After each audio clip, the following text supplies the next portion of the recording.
Assalamualaikum warahmatullahi wabarakatuh. Shalom. Om Swastiastu, Namo Buddhaya, salam kebajikan bagi kita semua. Segala puji dan syukur kami panjatkan kepada Tuhan Yang Maha Esa, karena atas rahmatnya kita semua dapat berkumpul dalam acara Bercengkrama 2021, yaitu dengan tema Silaturahmi dan Penyampaian Aspirasi Mahasiswa bersama Dekanat Fakultas Hukum Universitas Padjadjaran 2021, yang diselenggarakan oleh Badan Eksekutif Mahasiswa, Kabinet Sinergi, Departemen Advokasi dan Kesejahteraan Mahasiswa. Baik, selamat pagi semuanya. Pertama-tama kami mengucapkan selamat datang kepada Bapak Dr. Idris SHMA, selaku Dekan Fakultas Hukum Universitas Padjadjaran. Selamat datang kepada Pak Gusman Catur SHLM PhD, selaku Wakil Dekan Bidang Pembelajaran, Kemahasiswaan, dan Riset. Selamat datang kepada Bapak Dr. Maret Priyatna SHMH, selaku Wakil Dekan Bidang Sumber Daya dan Organisasi. Selamat datang kepada Bapak Agus Wandono SHLM, selaku Manajer Pembelajaran, Kemahasiswaan, dan Alumni Fakultas Hukum Universitas Padjadjaran. Selamat datang kepada Ibu Dr. Anita Afriana SHMH, selaku Ketua Program Studi Sarjana Ilmu Hukum. Dan selamat datang kepada Ketua BEM Fakultas Hukum Universitas Padjadjaran, Kang Zubian Nur Rahman, dan Wakil Ketua BEM Fakultas Hukum Universitas Padjadjaran, Kang Teguh Diwata Tambunan. Selamat datang juga kepada perwakilan Angkatan 2017, Kang Ivan Juan, Angkatan 2018, Kang Bagus Mahal, Angkatan 2019, Kang Samuel Peter, dan Angkatan 2020, Raffas Riko. Dan terakhir, kami ucapkan selamat datang kepada seluruh peserta yang ada, dan terima kasih karena sudah meluangkan waktunya untuk menghadiri acara kita pada pagi hari ini. Sebelum memasuki inti acara pada pagi ini, izinkan kami untuk memperkenalkan diri terlebih dahulu. Nama saya Hana Maulidah. Dan saya Reva Ganesha, kami berdua selaku MC yang akan memandu jalannya acara pada pagi hari ini.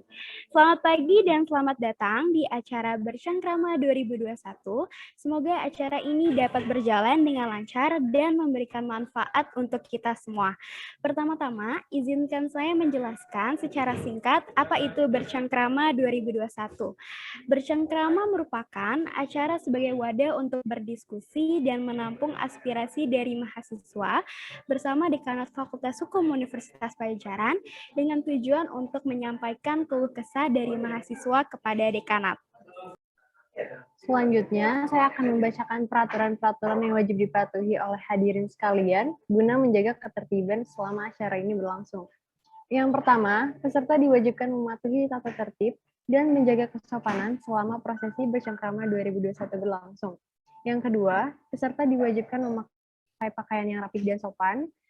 Yang ketiga, selama berjalannya acara, peserta diharapkan untuk menyalakan kamera dan mematikan mikrofon. Yang keempat, peserta dilarang membagikan atau menyebarluaskan ID meeting Zoom, password, dan Zoom link kepada pihak lain tanpa seizin panitia. Yang kelima, semua peserta yang mengikuti acara ini wajib mengikuti username dengan format angkatan _ nama peserta. Contoh 2020 _ Najma. Yang keenam, peserta dilarang menggunakan rokok atau reko elektrik, obat-obatan terlarang, dan meminum minuman keras selama kegiatan berlangsung.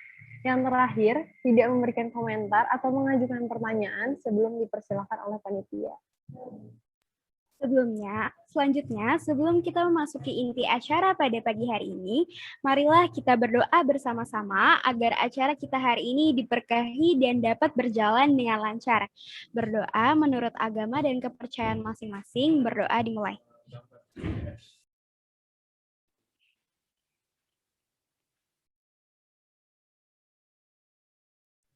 Berdoa dicukupkan. Acara selanjutnya yaitu pemberian kata sambutan oleh Project Officer Bercengkrama 2021, yaitu Saudara Farhan Noval Arjan. Kepada Farhan, waktu dan tempat dipersilahkan.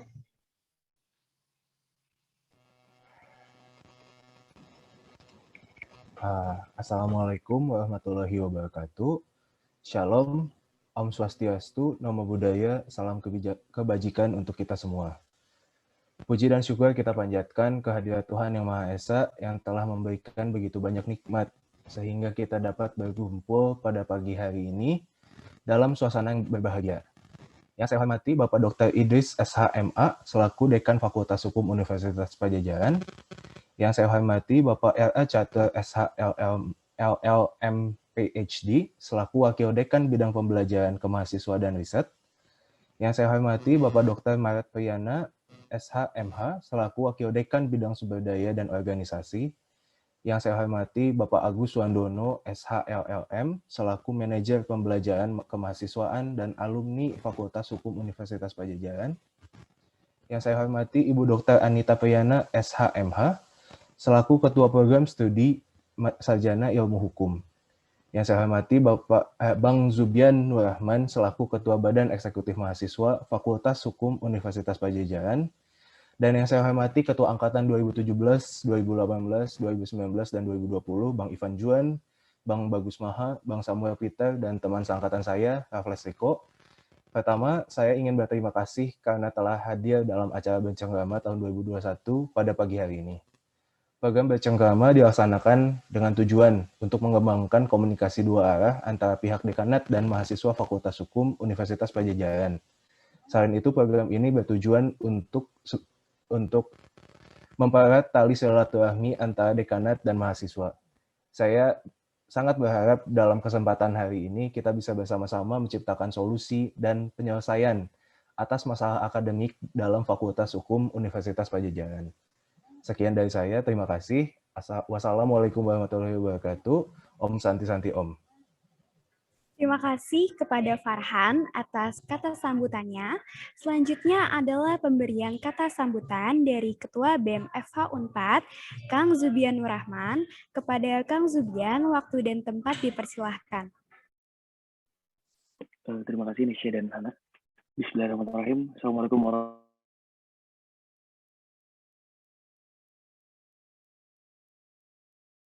wabarakatuh. Sejahtera untuk kita semua. Segala puji bagi Allah yang telah mengumpulkan kita di tempat yang insya Allah diberkahi oleh Allah ini, walaupun dalam keadaan daring.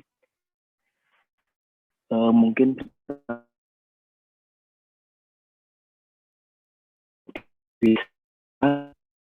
juga Bapak Ahmad Gusman Catur Siswandi, SHLLM PhD selaku Wakil Dekan Bidang Pembelajaran Kemahasiswaan dan Riset. Berikutnya ada yang saya hormati juga ada Bapak Dr. Maret Priyana SHMH selaku Wakil Dekan Bidang Sumber Daya dan Organisasi. Yang saya hormati juga ada Bapak Agus Wandono SHLLM selaku Manajer Pembelajaran Kemahasiswaan dan Alumni. Dan yang saya hormati juga ada Ibu Dr. Anita SHMH selaku Ketua Prodi Sarjana S1 FH Unpad. Yang saya hormati juga ada Bang Ivan Juan, Ketua Angkatan 2017. Dan yang saya hormati juga ada teman saya, sahabat saya, ada Bagus Maha selaku Ketua Angkatan 2018. Yang saya hormati juga ada Ketua Angkatan 2019.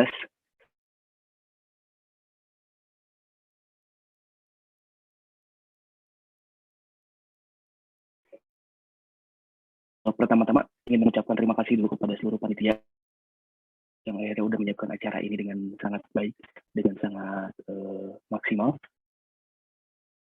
Telah sampai pada hari acara kita ini. Dan mungkin pertama-tama saya ingin mengucapkan terima kasih juga kepada yang akhirnya bersedia dan dapat hadir dalam acara Bercengkrama kita ini. Program Bercengkrama merupakan sebuah terobosan baru oleh Badan Eksekutif Mahasiswa Fakultas Hukum Universitas Padjadjaran. Mengingat juga karena Bapak Dr. Idris beserta jajarannya yang baru dilantik dan akhirnya menjalankan tahun pertama kepengurusan dekanat ini, yang akhirnya mungkin BEM Fakultas Hukum di tahun ini juga menaruh batu pertama untuk akhirnya bisa bersinergi selama 5 tahun ini bersama Bapak Idris pengurusan BEM selanjutnya. Nah mungkin akhirnya dengan adanya acara Bercengkrama ini kita juga akhirnya bisa mempererat tali silaturahmi teman-teman mahasiswa, menyampaikan seluruh aspirasinya, menyampaikan keluh kesah, menyampaikan apa yang menjadi permasalahan selama ini di kampus kepada pihak dekanat. Yang menjadi harapan juga akhirnya program ini bisa terus berlanjut sampai nantinya akhir ke pengurusan dan akhir jabatan dari Bapak Dr. Idris selaku Dekan di 5 tahun ke depan nanti.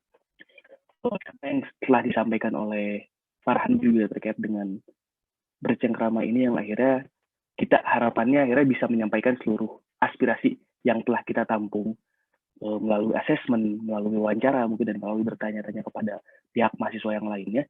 Ya, akhirnya pada hari ini mungkin nanti akan teman-teman panitia dan teman-teman dari bidang Kesma akan menyampaikan kepada jajaran dekanat terkait dengan apa aja sih sebenarnya permasalahan yang ada, apa aja sih sebenarnya aspirasi yang ingin disampaikan oleh teman-teman. Caranya dengan harapan juga ya kita bisa menemukan, mungkin kalau misalkan ada permasalahan kita bisa menemukan solusinya. Mungkin kalau misalkan ada 1-2 hal saran dari pihak jajaran dekanat pun akhirnya bisa merealisasikan dari pihak bisa mendiskusikannya secara bersama-sama. Mungkin itu saja yang bisa saya sampaikan. Sekali lagi terima kasih untuk semua yang telah hadir dalam acara bercengkrama pertama kali ini. Semoga dilancarkan nanti sampai selesai acara ini dan akhirnya semua kita bisa tersampaikan.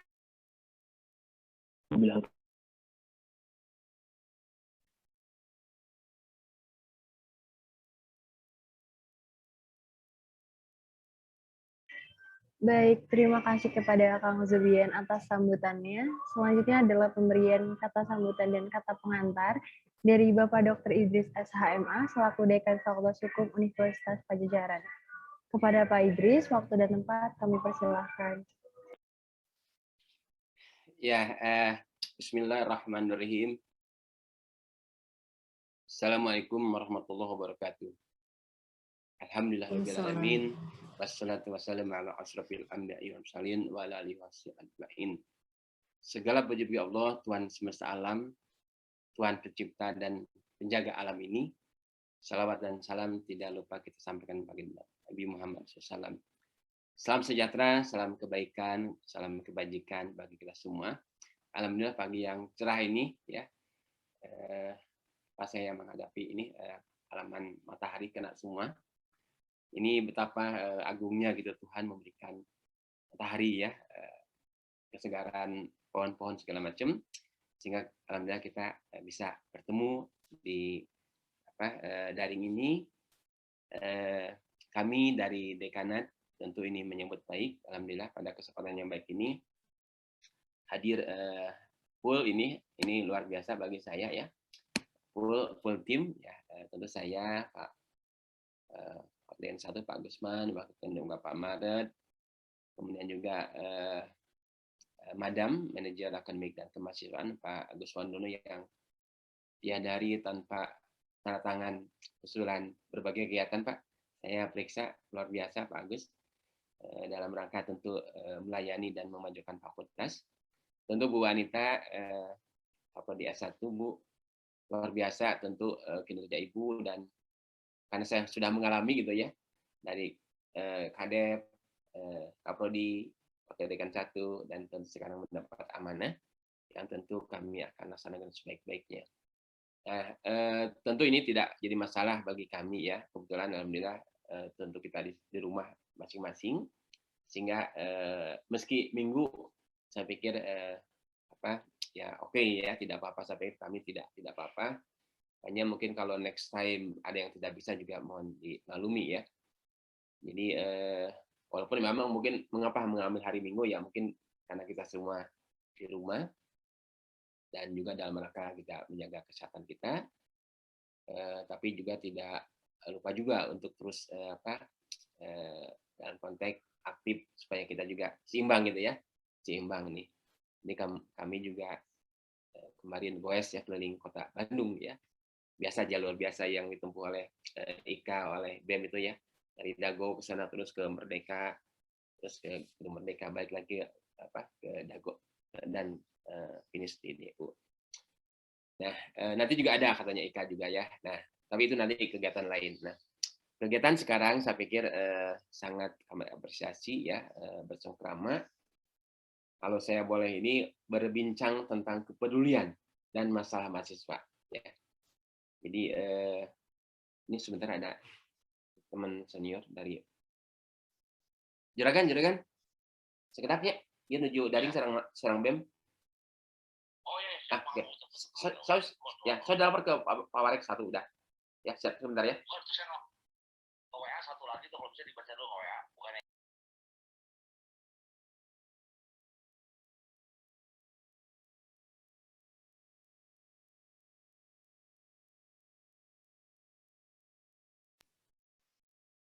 Ya, Bundan.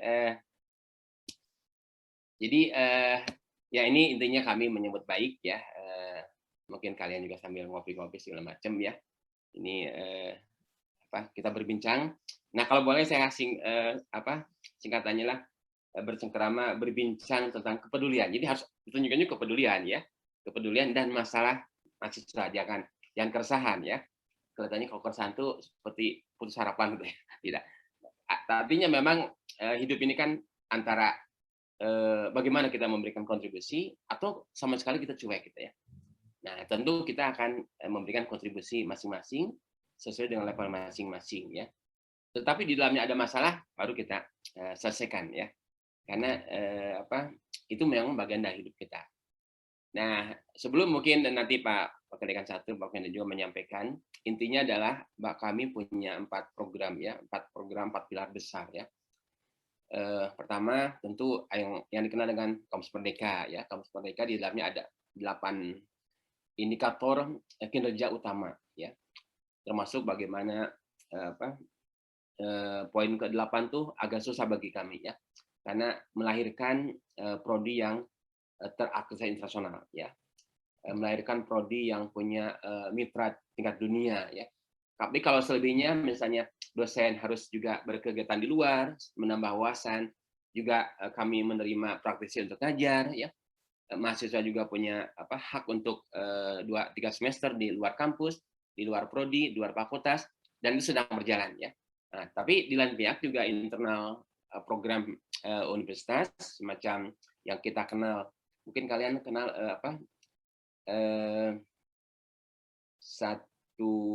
satu alumni satu yang bermanfaat gitu ya. Satu alumni satu maslahat ya, saumat. Kemudian satu sadikara ya.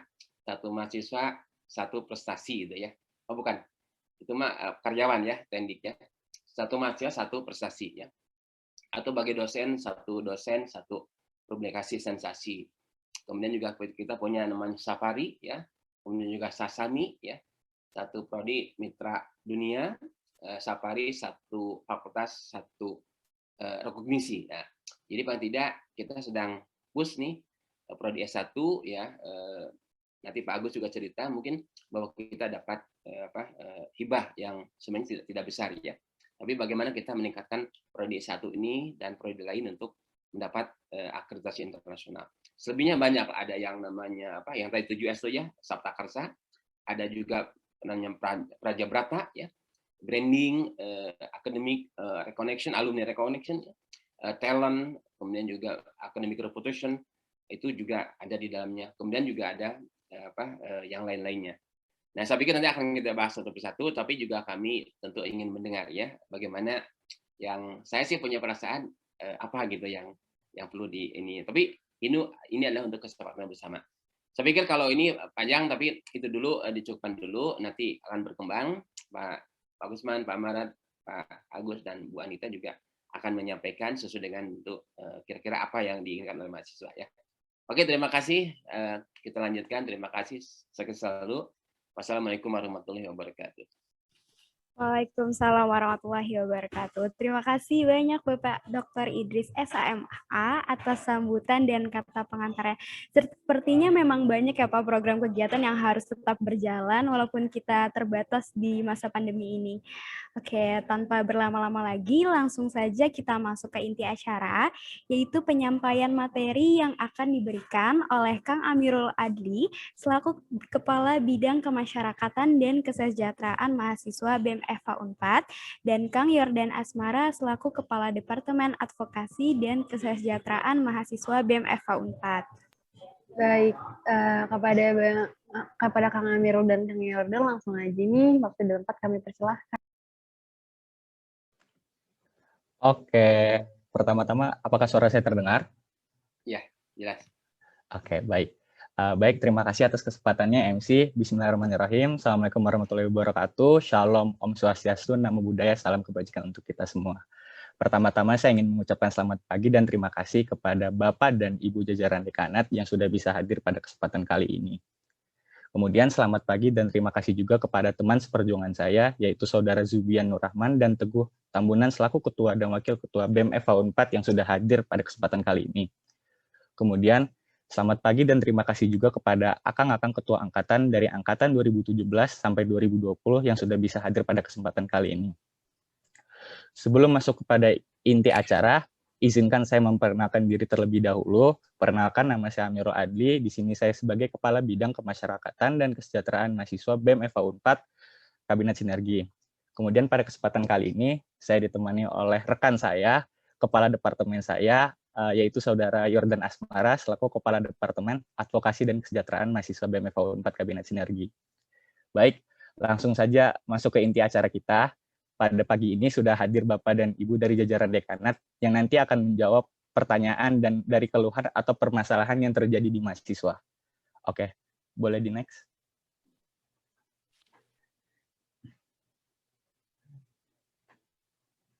Baik, yang pertama sudah hadir Bapak Dr. Idris SHMH selaku Dekan Fakultas Hukum Universitas Padjadjaran. Selamat datang, Pak. Oke, terima kasih, selamat datang dan sukses selalu bagi kalian. Oke. Baik, selanjutnya ada Bapak R. Agus Macatur S. SHLLM PhD selaku Wakil Dekan Bidang Pembelajaran, Kemahasiswaan, dan Riset Fakultas Hukum Universitas Padjadjaran. Selamat datang, Pak. Terima kasih, selamat pagi semua. Baik, selanjutnya ada Bapak Dr. Maret Priyanta SHMH selaku Wakil Dekan Bidang Sumber Daya dan Organisasi Fakultas Hukum Universitas Padjadjaran. Selamat datang, Pak. Pagi, Assalamualaikum. Baik, selanjutnya ada Bapak Agus Wandono SHLLM selaku Manajer Pembelajaran Kemahasiswaan dan Alumni Fakultas Hukum Universitas Padjadjaran.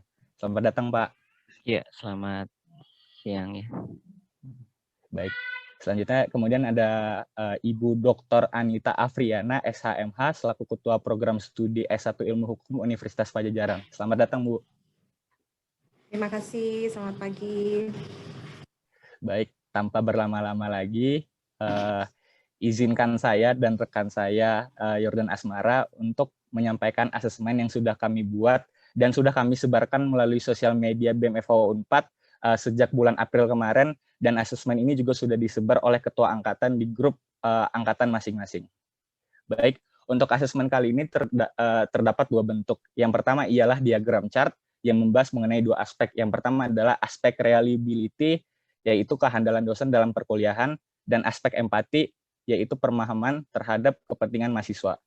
Yang kedua ialah asesmen mengenai permasalahan atau keluhan yang terjadi di setiap angkatan.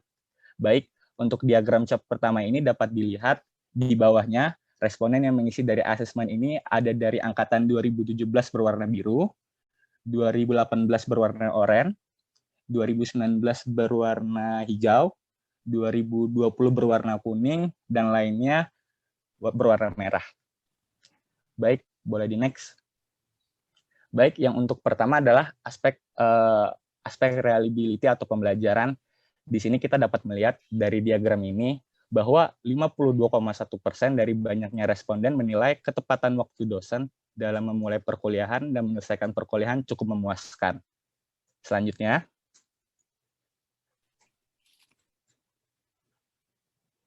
sebanyak 46,3% responden menilai kejelasan dosen menyampaikan rencana perkuliahan, aturan, dan evaluasi yang akan dilaksanakan pada pertemuan pertama cukup memuaskan. Kemudian, sebanyak 54,7% menilai penyerahan hasil UTS dan UAS pada mahasiswa oleh dosen, serta evaluasi yang dilakukan oleh dosen terhadap mahasiswa yang setelah mengadakan UTS dan UAS cukup memuaskan. Baik, untuk selanjutnya akan dijelaskan oleh rekan saya.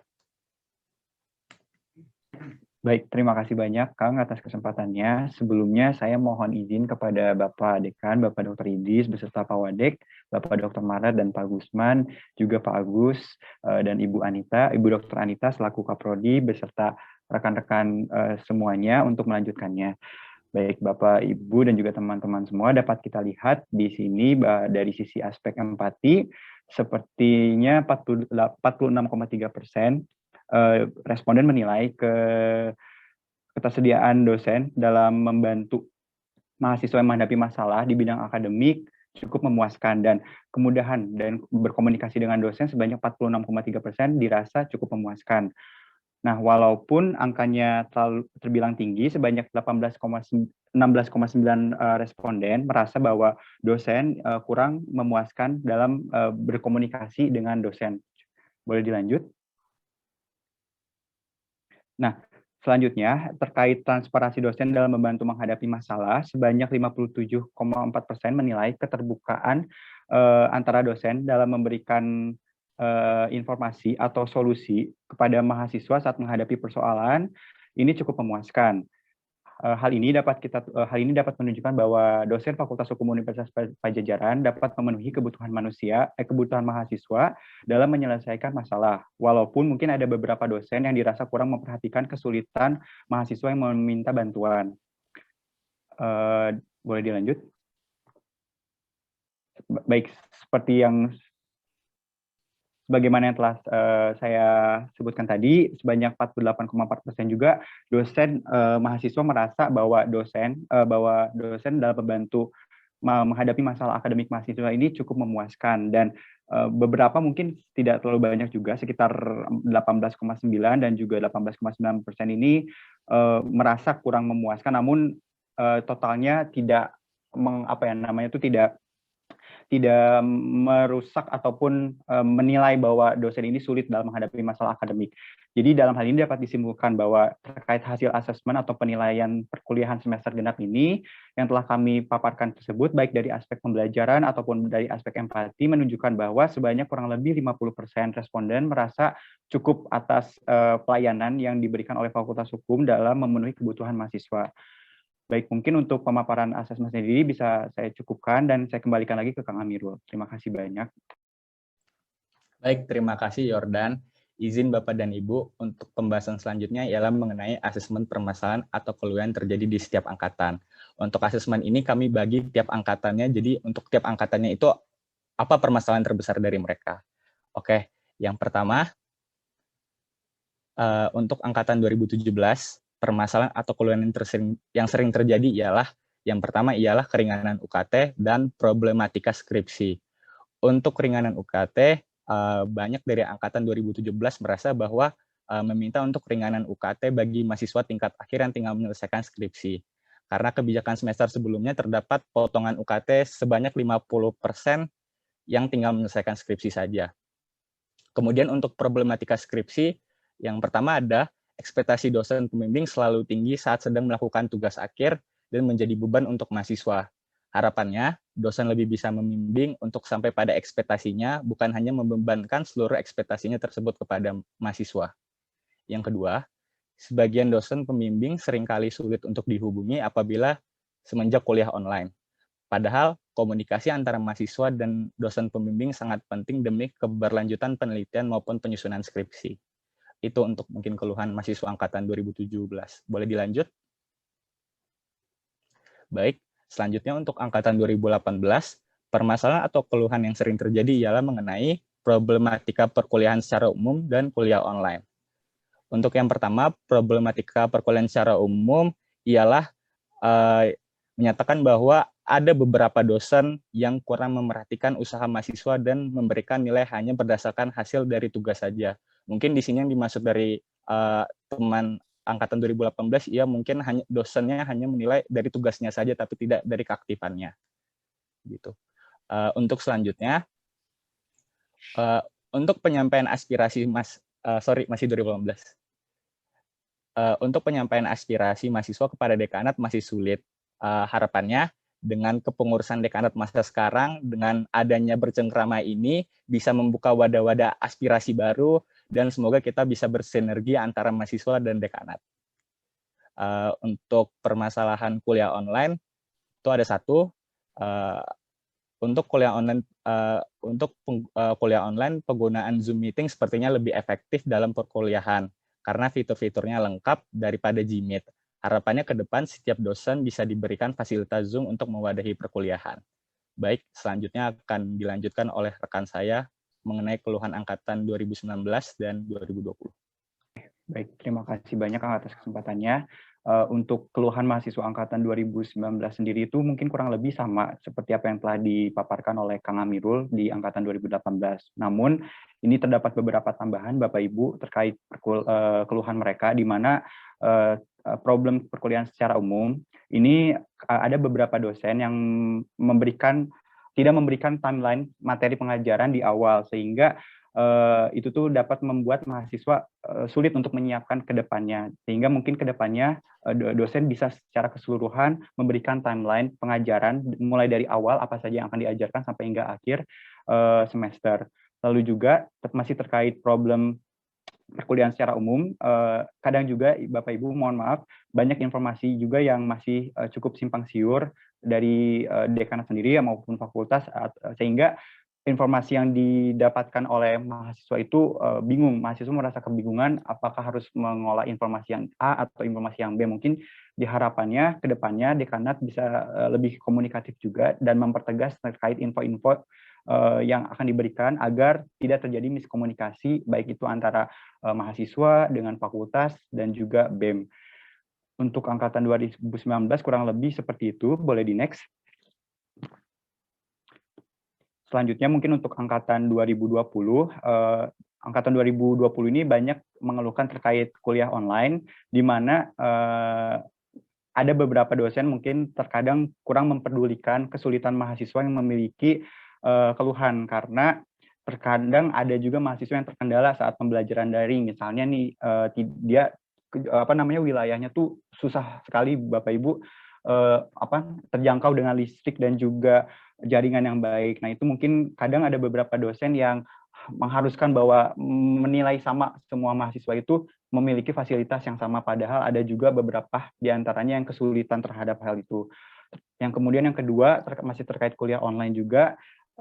Mungkin ini bagi mahasiswa angkatan 2020 ini tahun kemarin merupakan tahun pertama mereka untuk perkuliahan, sehingga ini tuh masa transisi mereka dari SMA menuju perkuliahan. Nah, di mana langsung dihadapkan dengan kuliah online juga. Nah, itu mungkin kita menilainya mental daripada mahasiswa ini yang lebih tertekan. Kenapa? Karena dengan adanya kuliah online ini, kadang tugas yang diberikan oleh dosen itu banyak sekali. Harapannya mungkin ke depannya dosen-dosen bisa memberikan alternatif pembelajaran yang lebih efektif dan juga tidak harus selalu tugas, mungkin bisa dibarengi dengan sistem pembelajaran asinkronus learning ataupun menyaksikan video-video yang berkenaan dengan materi yang dipelajari.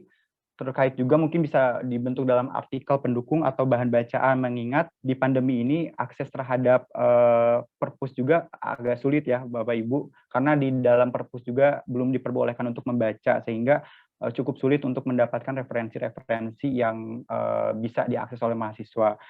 Sebenarnya untuk mahasiswa sendiri itu tidak keberatan untuk diberi tugas, namun tugas yang diberikan harapannya lebih bersifat sesuai dengan beban SKS yang dihadapi oleh mahasiswa tersebut. Karena terkadang juga ada beberapa dosen yang memberikan tugas di luar waktu waktu kelasnya gitu. Misalnya karena ini kan online dapat diakses secara di mana saja dan juga dapat diakses pada waktu kapan saja. Jadi kadang juga ada beberapa dosen yang memberikan tugas di malam hari seperti itu Bapak Ibu. Dan mungkin yang ketiga terkait kuliah online juga, terkadang dosen juga kurang peduli dengan kesibukan mahasiswanya yang memberikan tugas dengan waktu yang sangat terbatas atau perkuliahan di luar waktu perkuliahan yang seharusnya. Itu seperti yang setelah saya sebutkan tadi.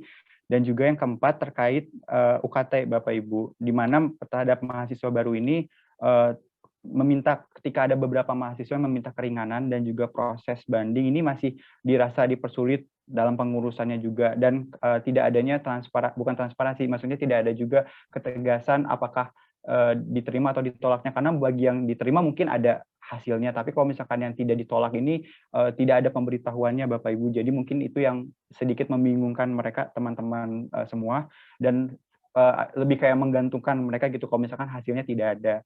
Dan itu mungkin untuk keluhan bagi angkatan 2020.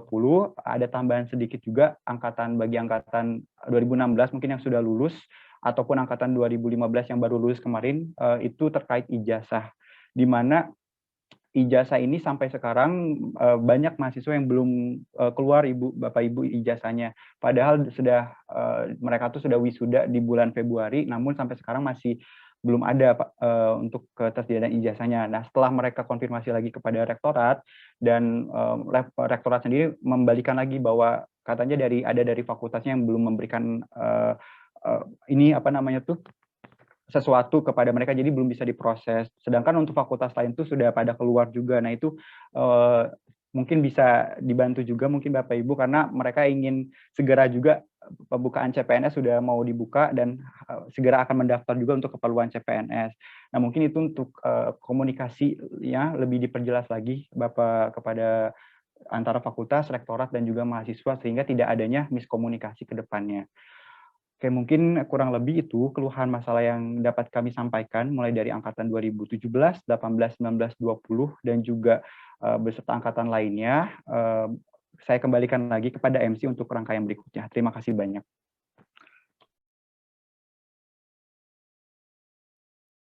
Oke, baik. Terima kasih kepada Kang Amirul dan Kang Yordan atas penyampaian materinya. Selanjutnya kami akan memberi kesempatan kepada perwakilan angkatan untuk dapat mengajukan pertanyaan dengan format yang akan diberikan oleh panitia pada kolom chat. Baik, untuk setiap perwakilan angkatan yang ingin bertanya, silakan menuliskan angkatan, _nama, _izin bertanya di kolom chat, dan dipersilakan untuk langsung mengaktifkan mikrofonnya setelah diizinkan oleh MC.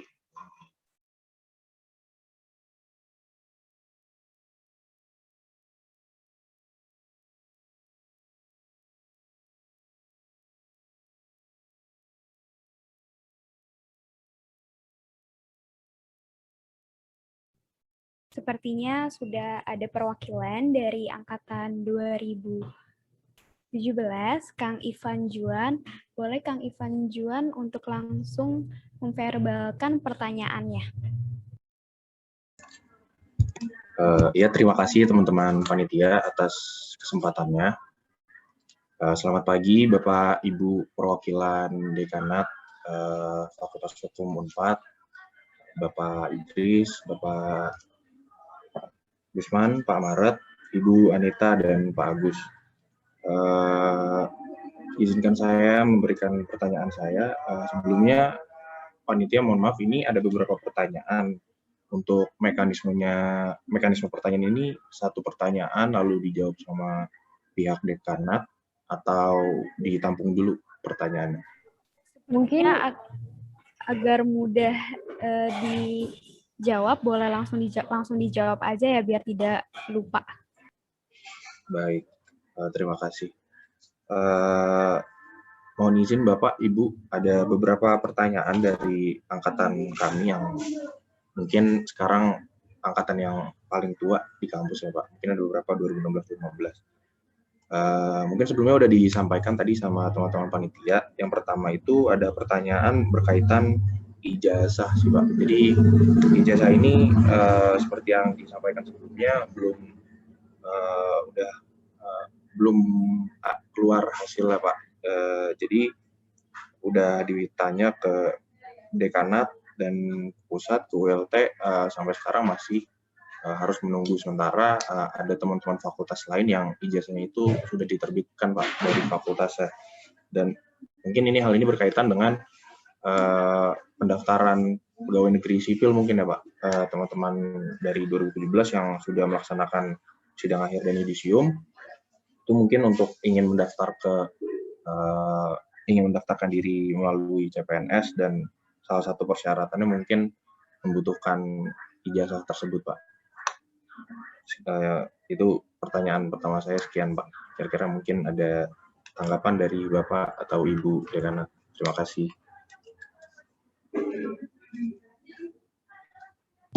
Oke, baik. Terima kasih kepada Kang Ivan Juan atas pertanyaannya. Mungkin dari Bapak Dekanat, Bapak atau Ibu perwakilan Dekanat, ada yang ingin langsung dijawab atau lebih enak ditampung dulu pertanyaannya semua baru nanti dijawab pas saat di akhir? Oh, mungkin langsung aja di komentar ya, Ana dan BEM ya. Nanti mungkin Pak Wakil Dekan 1, 2. Nah, sekarang nih sudah selesai semuanya sekarang. Sudah selesai semuanya dari fakultas. Sebenarnya ada miskom ya, ada miskom. Dan mungkin Pak Gusman komen. Miskomnya adalah saya baru-baru kemarin saja mendapat konfirmasi dari sekretaris, Pak tolong segera buka akun Bapak dan tinggal klik gitu ya. Nah, memang agak lama saya menerimanya dari ini. Tapi Pak Wakil Dekan 1 saya pikir sudah dari awal ininya ACC-nya gitu. Kalau nggak tanggal 10 Mei, kalau nggak salah 10 Mei ya. Nah, terus saya dibantu oleh Pak Wakil Dekan 2, wah ini ada masalah Pak ini sinyalnya. Lagi apa gitu. Nah, terus 2-3 hari kemudian, baru kemarin alhamdulillah selesai semua. Selesai semuanya dari 150.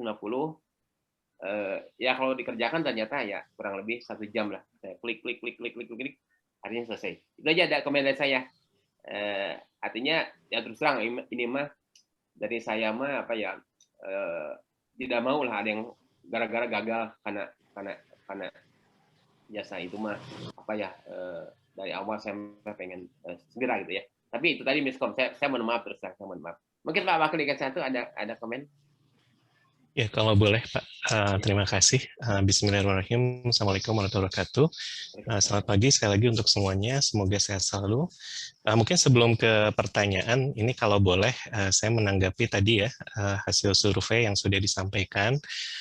Jadi saya sangat berterima kasih ini ya rekan-rekan mahasiswa sudah berinisiatif untuk menjaring ya aspirasi, dan saya kira ini sangat penting juga untuk istilahnya semangat kami itu ingin continuous improvement ya. Jadi kita selalu berupaya untuk memperbaiki layanan yang kita berikan gitu ya, untuk kegiatan pembelajaran dan kemahasiswaan khususnya.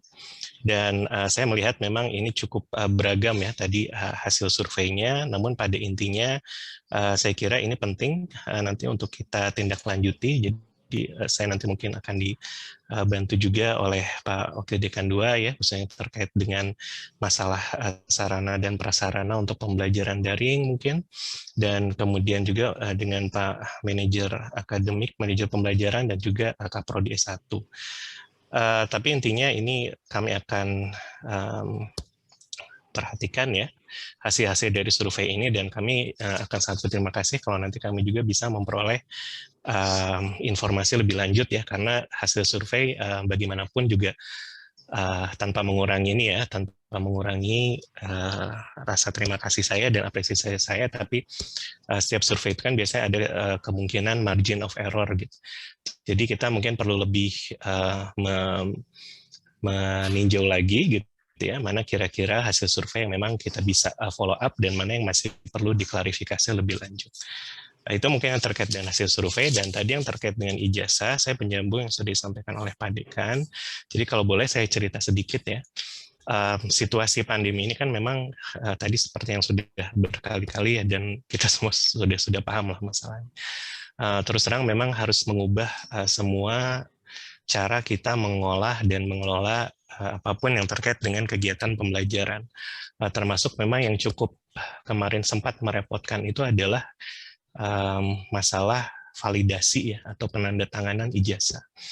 Jadi kalau boleh saya cerita sedikit, kebetulan karena di periode dekanat sebelumnya, saya waktu itu juga bertugas sebagai wakil dekan, kita sempat mengalami beberapa kali istilahnya itu hambatan teknis lah ya, atau technical glitch dalam hal pengesahan ijazah.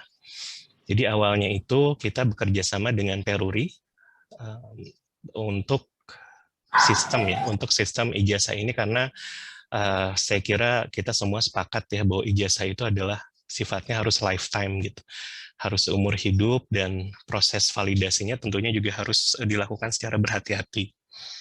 Nah, tetapi sayangnya dalam proses selama berjalan gitu ya, kita menemukan banyak kesulitan lah dengan sistem Peruri ini.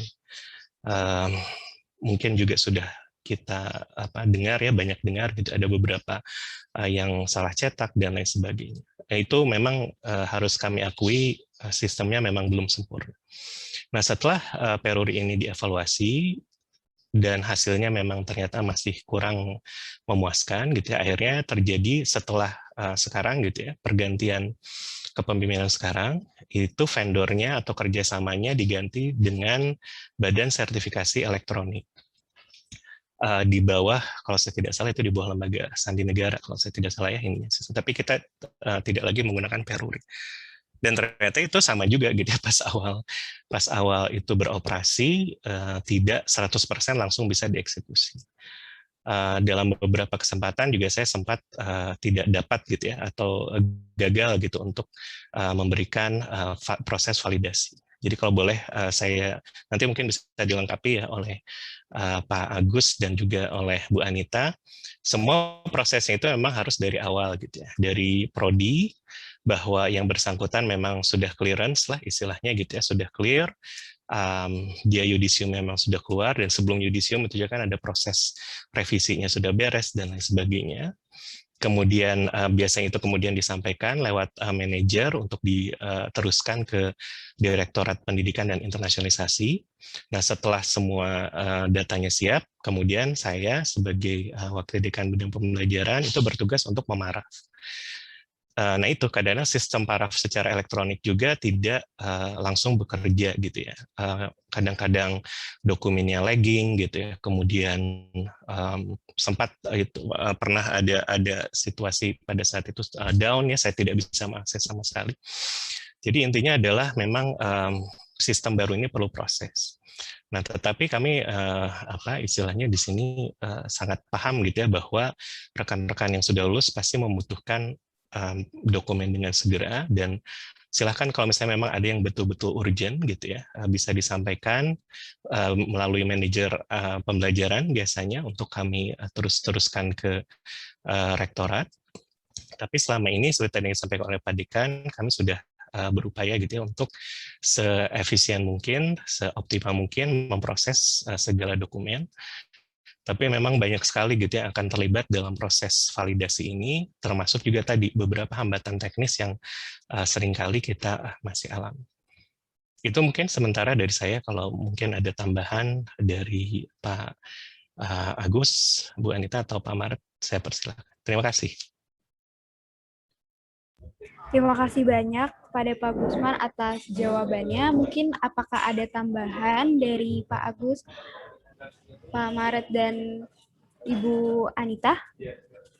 Dari saya cukup ya, nanti kalau ada tambahan lagi. Baik, Pak.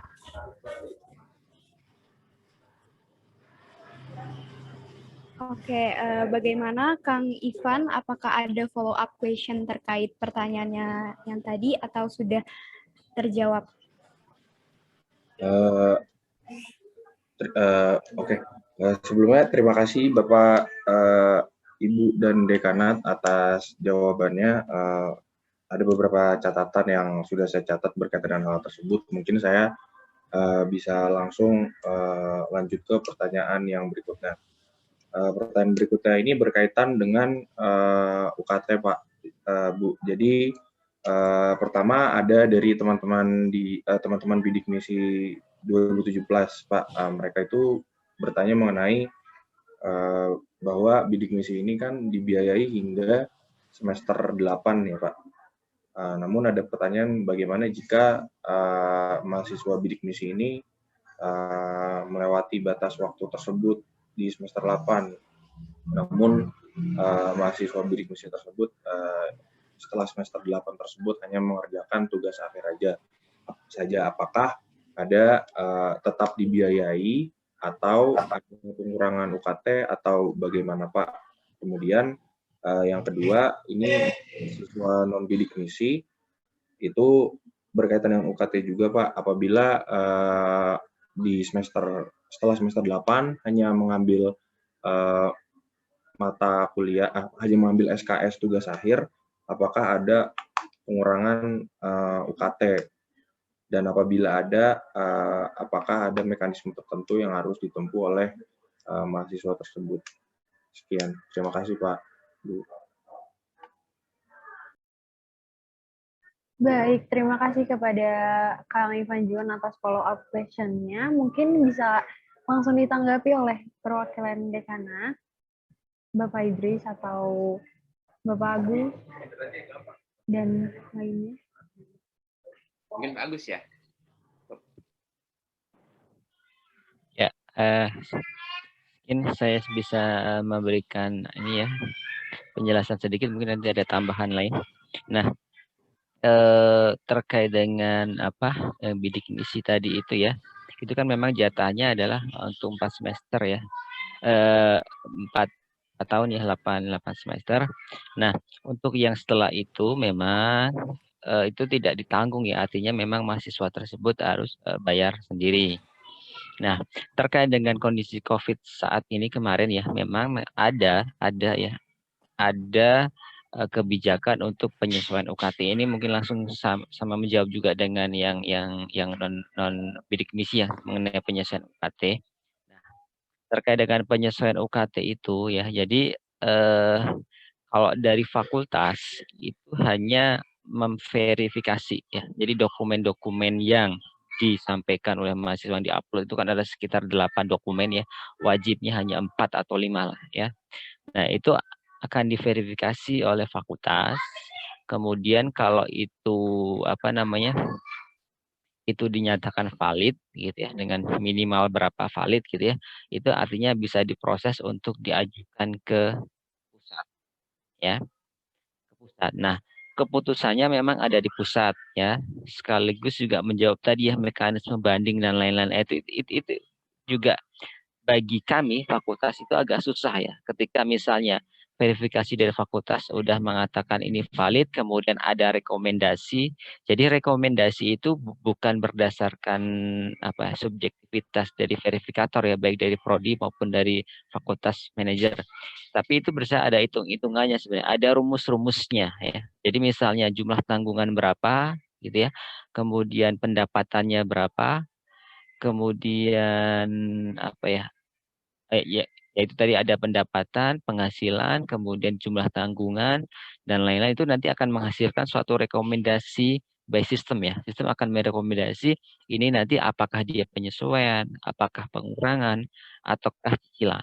Jadi fakultas biasanya akan merekomendasikan meng-ACC berdasarkan rekomendasi yang dikeluarkan oleh sistem itu. Kemudian setelah nanti diverifikasi oleh fakultas, kemudian nanti akan diverifikasi untuk keputusannya itu ada di pusat, ya. Nah, yang jadi masalah kemarin ketika kita fakultas sudah memverifikasi dan kemudian mengusulkan untuk rekomendasinya adalah ini gitu ya, misalnya pengurangan dari UKT dari 6 juta jadi misalnya 3 juta. Nah, keputusannya ada di pusat itu ya. Dan kita tidak dilibatkan untuk itu. Yang jadi masalah kemarin ketika banding juga, gitu ya, banding itu ada yang ke WLT, silahkan kembali lagi ke fakultas. Nah, itu dibalikan lagi ke kita. Sedangkan kita tidak mempunyai mempunyai kewenangan untuk memutuskan itu. Kita hanya merekomendasikan dari hasil verifikasi itu, rekomendasi seperti ini dari pusat yang mengakses, gitu ya. Terus kemudian terkait dengan mekanismenya, saya juga di lingkungan manajer juga pada bingung ya. Ini sebenarnya mekanisme terutama FISIP ya. FISIP itu sangat protes sekali ketika banding itu diserahkan kembali ke fakultas, disuruh menghubungi manajer dan lain-lain. Sementara kita tidak pernah dilibatkan untuk proses itu. Ya, karena selama ini mungkin bisa dikonfirmasi ke BEM, BEM FH dan BEM KEMA. Jadi mekanisme penyesuaian UKT itu seperti pisah aja, fakultas tidak dilibatkan ya. Jadi mekanisme melalui BEM, mode BEM KEMA, nah seperti itu. Nah, ketika kembali kemarin ada permasalahan kemudian dikembalikan ke manajer itu, terutama FISIP itu protes. Kita nggak pernah dilibatkan untuk memproses bagian mekanisme banding, tiba-tiba kita dapat kerjaan. Jadi seperti itu. Jadi mekanisme memang saya akui koordinasinya kurang ya. Kita fakultas tidak begitu dilibatkan, jadi langsung menuju ke Dirkemanya ya, melalui BEM Kema. Mungkin nanti perlu dikonfirmasi dari BEM, mungkin kalau saya salah saya koreksi. Terus yang jadi masalah juga itu ya, waktu pada saat penyesuaian UKT itu memang saya jujur aja ya, memverifikasi itu kadang batin saya gimana gitu ya. Karena ada yang gajinya itu 50 juta, ya, 40 juta, 30 juta gitu ya. Itu juga masih mengajukan juga gitu ya. Kemudian ada juga yang memang benar-benar dia tidak mampu ya dari data yang disampaikan itu juga apa namanya sangat membutuhkan sekali ya kelihatan ini. Nah, artinya gini, kalau dari segi fakultas kita mendasarkan pada data yang diuploadkan itu foto kemudian KK ya gitu. KK itu kan nggak bisa dibohongi ya, PNS gitu ya. PNS kan kelihatan atau karyawan BUMN itu atau pegawai-pegawai terutama yang pegawai negeri itu kan sebenarnya gaji-gaji itu yang sering kali diuploadkan itu hanya gaji PNS-nya saja ya. Gaji PNS golongan saya itu cuma mungkin hanya 3 juta sampai 4 juta. Tetapi bayangkan remunerasinya itu bisa 5 kali lipat. Ya. Saya mendapati ada pegawai kementerian remunerasinya hampir 35 juta. Ya, kementerian yang gede lah. Nah, seperti itu. Artinya ketika ada protes, kemudian ya kita sampaikan aja datanya kayak gini kok. Ya. Misalnya ada kepala dinas di DKI, itu memang remunnya ya remunya bisa berkali-kali dari gaji PNS. Jadi itu ya terkait dengan UKT tadi, pada prinsipnya dengan kondisi COVID kemarin memang dimungkinkan untuk penyesuaian ya. Tapi saya belum dapat info untuk semester depan seperti apa. Tuh. Ya, jadi pada dasarnya bisa dan fakultas hanya sekedar untuk memberikan rekomendasi berdasarkan hitung-hitungan yang dikeluarkan sistem itu. Jadi dari pendapatan, dari tanggungan keluarga dan lain-lain itu. Ya, jadi intinya seperti itu ya. Mungkin nanti kalau perlu diperjelas lagi yang seperti apa. Mungkin itu saja kalau dari saya. Terima kasih. Baik, terima kasih Pak Agus atas jawaban dan tanggapannya. Untuk Kang Ivan, apakah sudah terjawab? Sudah terjawab. Terima kasih banyak Pak Agus. Mungkin saya ada pertanyaan berikutnya, Pak. Pertanyaan sekaligus saran mungkin kepada Bapak Ibu Dekan. Berkaitan dengan salah satu mata kuliah, Pak, yaitu mata kuliah Bahasa Inggris Hukum. Ada pertanyaan dari beberapa teman saya, apakah Dekanat Fakultas Hukum Unpad berencana untuk menjadikan Bahasa Inggris Hukum ini sebagai mata kuliah wajib. Dikarenakan ada beberapa keluhan dari teman saya, Pak, bahwa Bahasa Inggris Hukum ini kan berbeda ya, Pak, dengan maksud saya berbeda dengan terminologi bahasa Inggris konversasional gitu.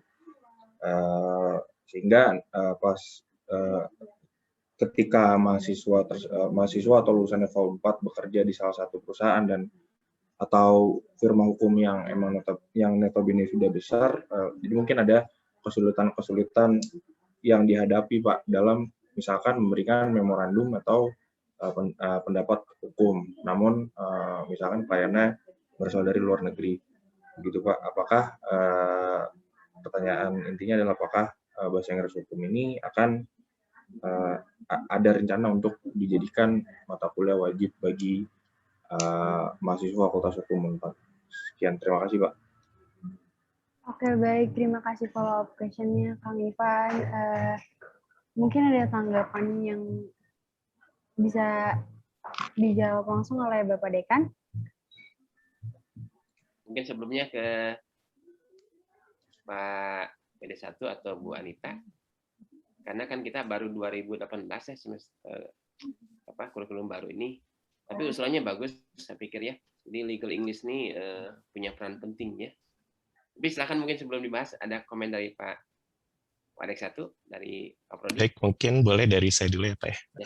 Terima kasih Saudara Ivan. Jadi kebetulan saya memang salah satu dosen pengampu untuk Bahasa Inggris Hukum, dan ide untuk menjadikan ini sebagai mata kuliah wajib itu sebenarnya sudah cukup lama. Bahkan ya bisa dibilang dari sejak kurang lebih 10 tahun yang lalu gitu ya. Tapi waktu itu memang diintegrasikannya tidak ke dalam mata kuliah bahasa Inggris hukum yang kita kenal sekarang, tapi lebih ke mata kuliah bahasa Inggrisnya itu sendiri. Gitu. Jadi di semester pertama, sebelum ada sistem tahapan persiapan bersama ya atau TPB, itu kita ada mata kuliah bahasa Inggris. Nah, disitulah kita mulai mengintroduksi, mulai memperkenalkan bahasa Inggris hukum di situ. Jadi di pas semester pertama, bahasa Inggris yang diberikan di Fakultas Hukum itu berbeda dengan mata kuliah bahasa Inggris yang disampaikan di fakultas lain. Nah, tapi karena bahasa Inggris hukum itu tadi Saudara Ivan juga sampaikan ya, ini termasuk yang sifatnya bisa dibilang advance gitu. Jadi tidak semuanya memang bisa kami perkenalkan di semester 1. Jadi paling kita kenalkan basic-basicnya dulu gitu ya. Basic-basicnya nanti kalau misalnya tertarik untuk mempelajari lebih lanjut, itu bisa diambil di mata kuliah bahasa Inggris hukum yang ditawarkan di semester 8. Jadi sifat yang bahasa Inggris hukum yang full komprehensif itu memang masih sifatnya itu harus diberikannya memang di tingkat akhir gitu ya, setelah pemahaman mahasiswa itu sudah cukup bulat atau sudah cukup komprehensif. Sekarang memang dengan adanya sistem TPB yang baru, ini harus kita coba sesuaikan gitu ya, karena TPB untuk bahasa Inggris ini kan semuanya sekarang diolah oleh universitas. Jadi memang tidak semuanya kemudian bisa kita masukkan gitu ya, mata kuliah yang terkait dengan bahasa Inggris hukum. Jadi kita memang harus melihat lagi, kita harus review lagi kurikulum kita. Kalau misalnya kita menambah ini sebagai mata kuliah wajib, nanti Bu Anita mungkin bisa melengkapi ya. Konsekuensinya adalah ya mata kuliah wajib akan bertambah gitu. Sementara alokasi mata kuliah wajib saat ini, setahu saya untuk kurikulum 2018 itu sudah mencapai batas optimumnya. Nah, tetapi ini sekaligus saja ya, jadi dalam rangka kita menghadapi kampus merdeka, kemudian juga nanti ada hybrid learning ya, atau hybrid university. Dalam waktu 2 bulan ke depan ini kami akan mengadakan beberapa kegiatan pembenahan kurikulum. Bukan berarti merombak ya, karena kurikulum 2018 itu masih tetap akan kita gunakan. Kita hanya akan istilahnya itu mungkin fine tuning gitu ya, fine tuning kita coba sesuaikan dengan kondisi situasi terkini gitu ya. Bahwa harus cukup fleksibel nih kurikulum kita sekarang untuk juga menampung mahasiswa dari luar Unpad gitu ya, atau dari luar Fakultas Hukum yang berminat untuk mengambil mata kuliah di kita, dan juga sebaliknya gitu, agar mahasiswa kita juga bisa lebih leluasa untuk mengambil mata kuliah di luar kampus ya, di luar kampus FH maksud saya.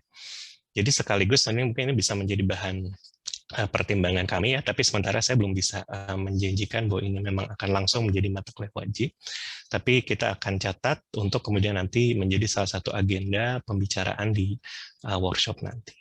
Mungkin yang lebih lengkapnya kalau Bu Anita ada tambahan silakan, tapi dari saya sementara demikian. Terima kasih. Terima kasih banyak kepada Pak Gusman atas jawaban dan tanggapannya. Mungkin dari Ibu Anita ada sedikit tambahan atau tidak, Ibu? Mungkin saya menambahkan sedikit ya. Assalamualaikum warahmatullahi wabarakatuh. Terkait dengan permintaan mungkin ya masukan dari Angkatan 2017 untuk meninjau kembali mata kuliah Bahasa Inggris Hukum. Saya pikir memang mata kuliah ini menjadi sangat penting gitu ya, karena beberapa peristilahan, bahkan cukup banyak ya, istilah bahasa Inggris yang untuk istilah-istilah hukum itu kan berbeda ya dengan bahasa Inggris pada umumnya gitu ya.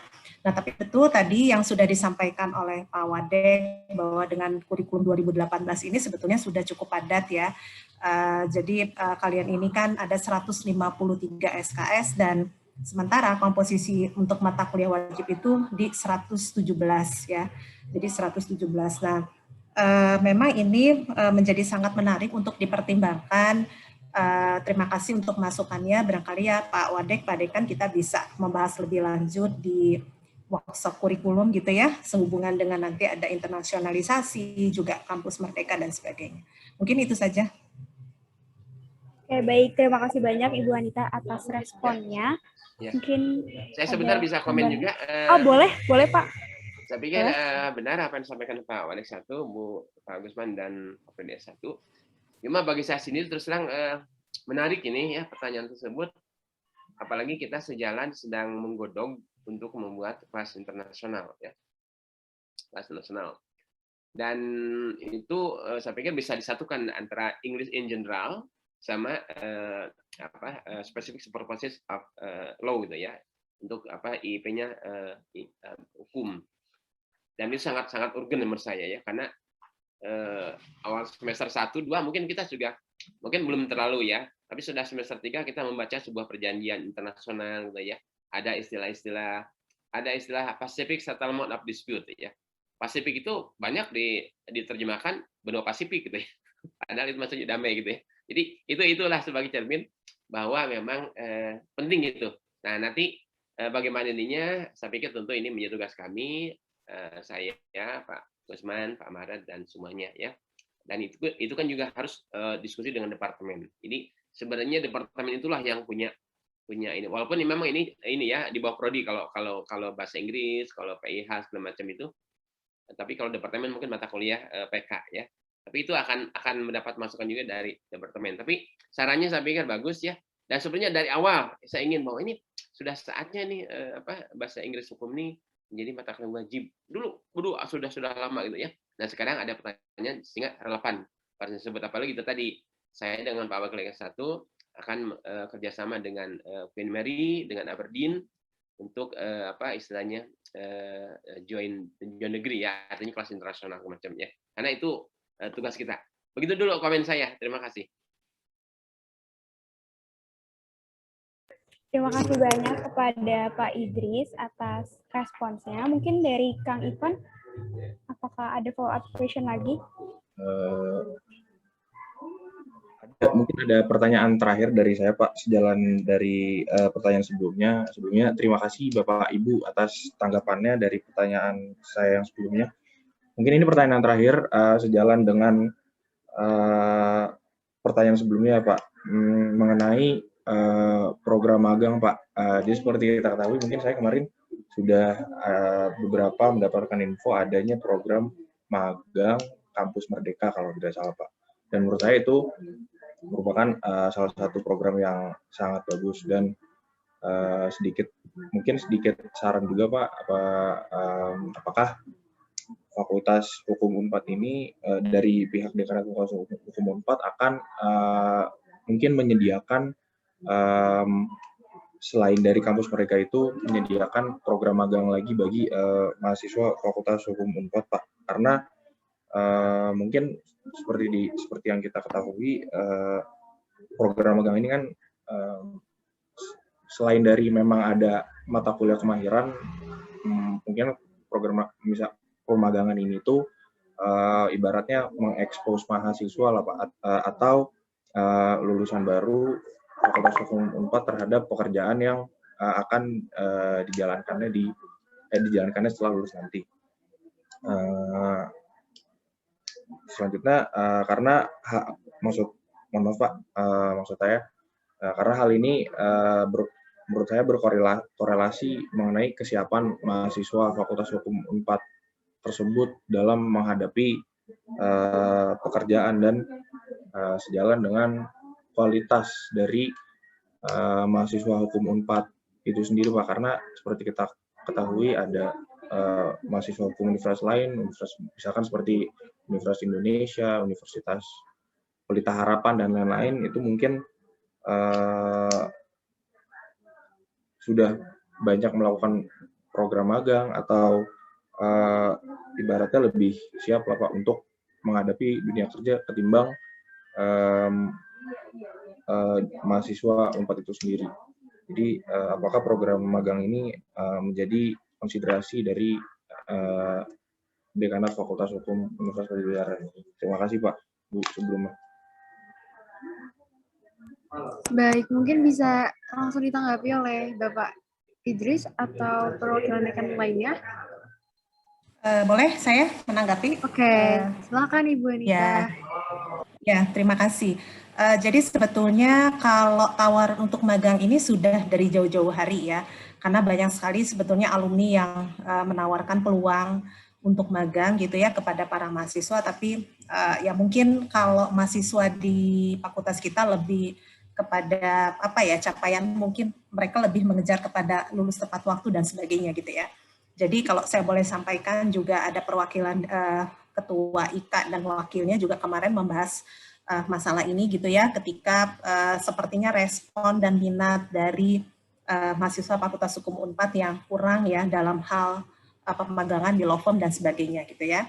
Nah tapi sebetulnya ini ada berita baik ya, jadi mungkin kalian juga sudah tahu ketika magang ini kemudian terintegrasi ya, jadi lebih terlembaga, bisa dikonversi menjadi SKS, saya pikir ini merupakan tawaran yang cukup menarik ya daripada magang yang sebelumnya ya, yang tidak terlembaga gitu ya.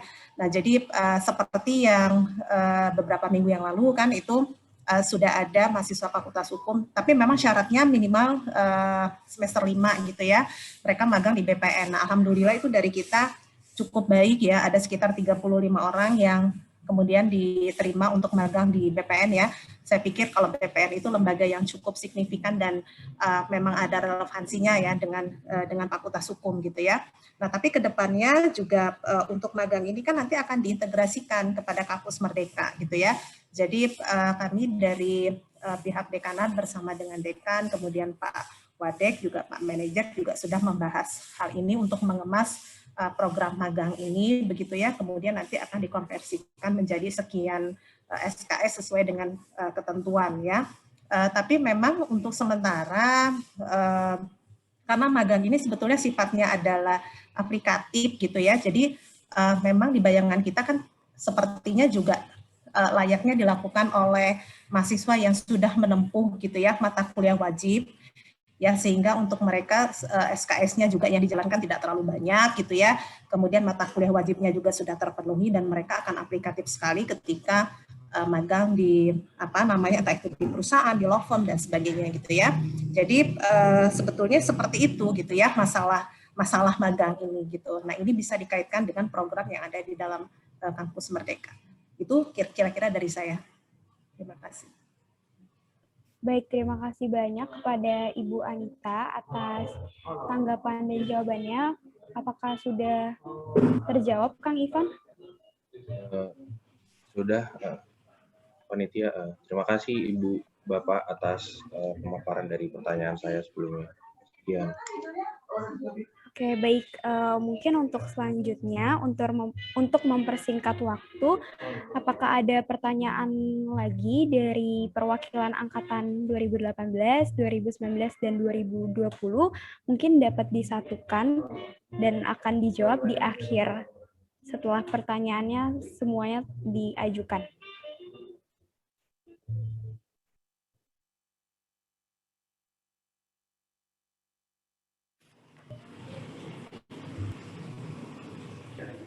Baik, sudah ada yang menulis di kolom chat, yaitu perwakilan dari angkatan 2020, Raffles Riko.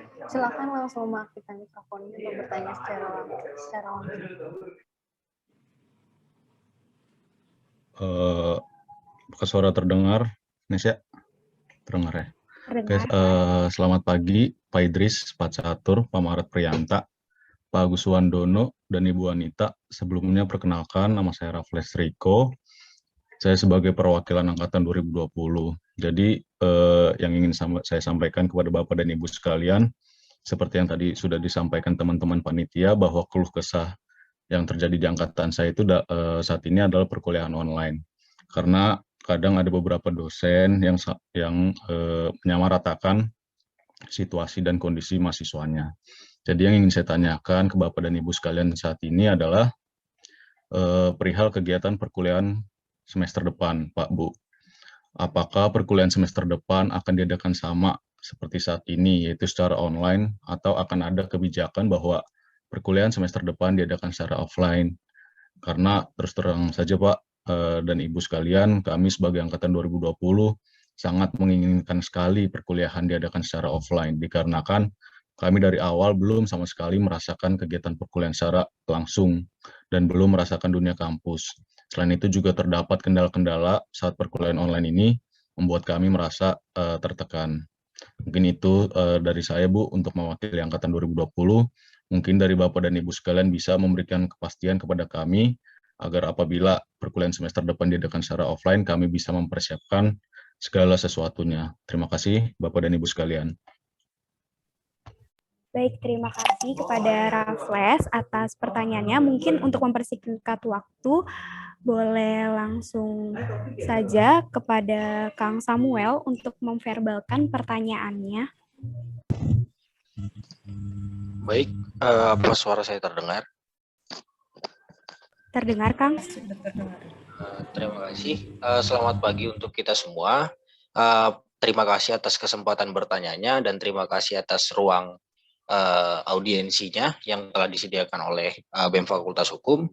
Nah, di sini mungkin pertanyaan saya sedikit lebih realistis, Pak dan Ibu sekalian, karena dan di sini kan angkatan 2019 sedang dihadapkan dengan kondisi di mana mahasiswa ataupun teman-teman angkatan sedang berusaha mencari ataupun melaksanakan magang, program magang seperti itu, baik secara internship kampus ataupun mandiri. Nah, seringkali saya dapati teman-teman itu ada yang kesulitan seperti itu, Pak, dalam hal mengurus surat rekomendasi magang dari fakultas dan juga buat menandatangani transkrip nilai perihal kondisi sekarang seperti itu, yang mana mahasiswa tuh tidak bisa langsung akses ke dekanat karena lokasi tempat tinggalnya yang jauh atau bagaimana, banyak mungkin hal ihwal yang membuat teman-teman 2019 tuh mempertanyakan hal ini. Nah, mungkin boleh dijawab oleh ataupun boleh diberikan informasi oleh Bapak Ibu sekalian terkait pertanyaan saya ini dan mungkin akan menjawab pertanyaan-pertanyaan dari teman-teman 2019. Mungkin seperti itu pertanyaan saya. Terima kasih, selalu sehat dan selamat berakhir pekan mungkin. Terima kasih. Terima kasih atas pertanyaannya Kang Samuel. Pertanyaannya akan kami tampung dulu untuk akan dijawab kemudian oleh perwakilan dari dekanat. Mungkin ada yang ingin bertanya lagi dari setiap perwakilan angkatan?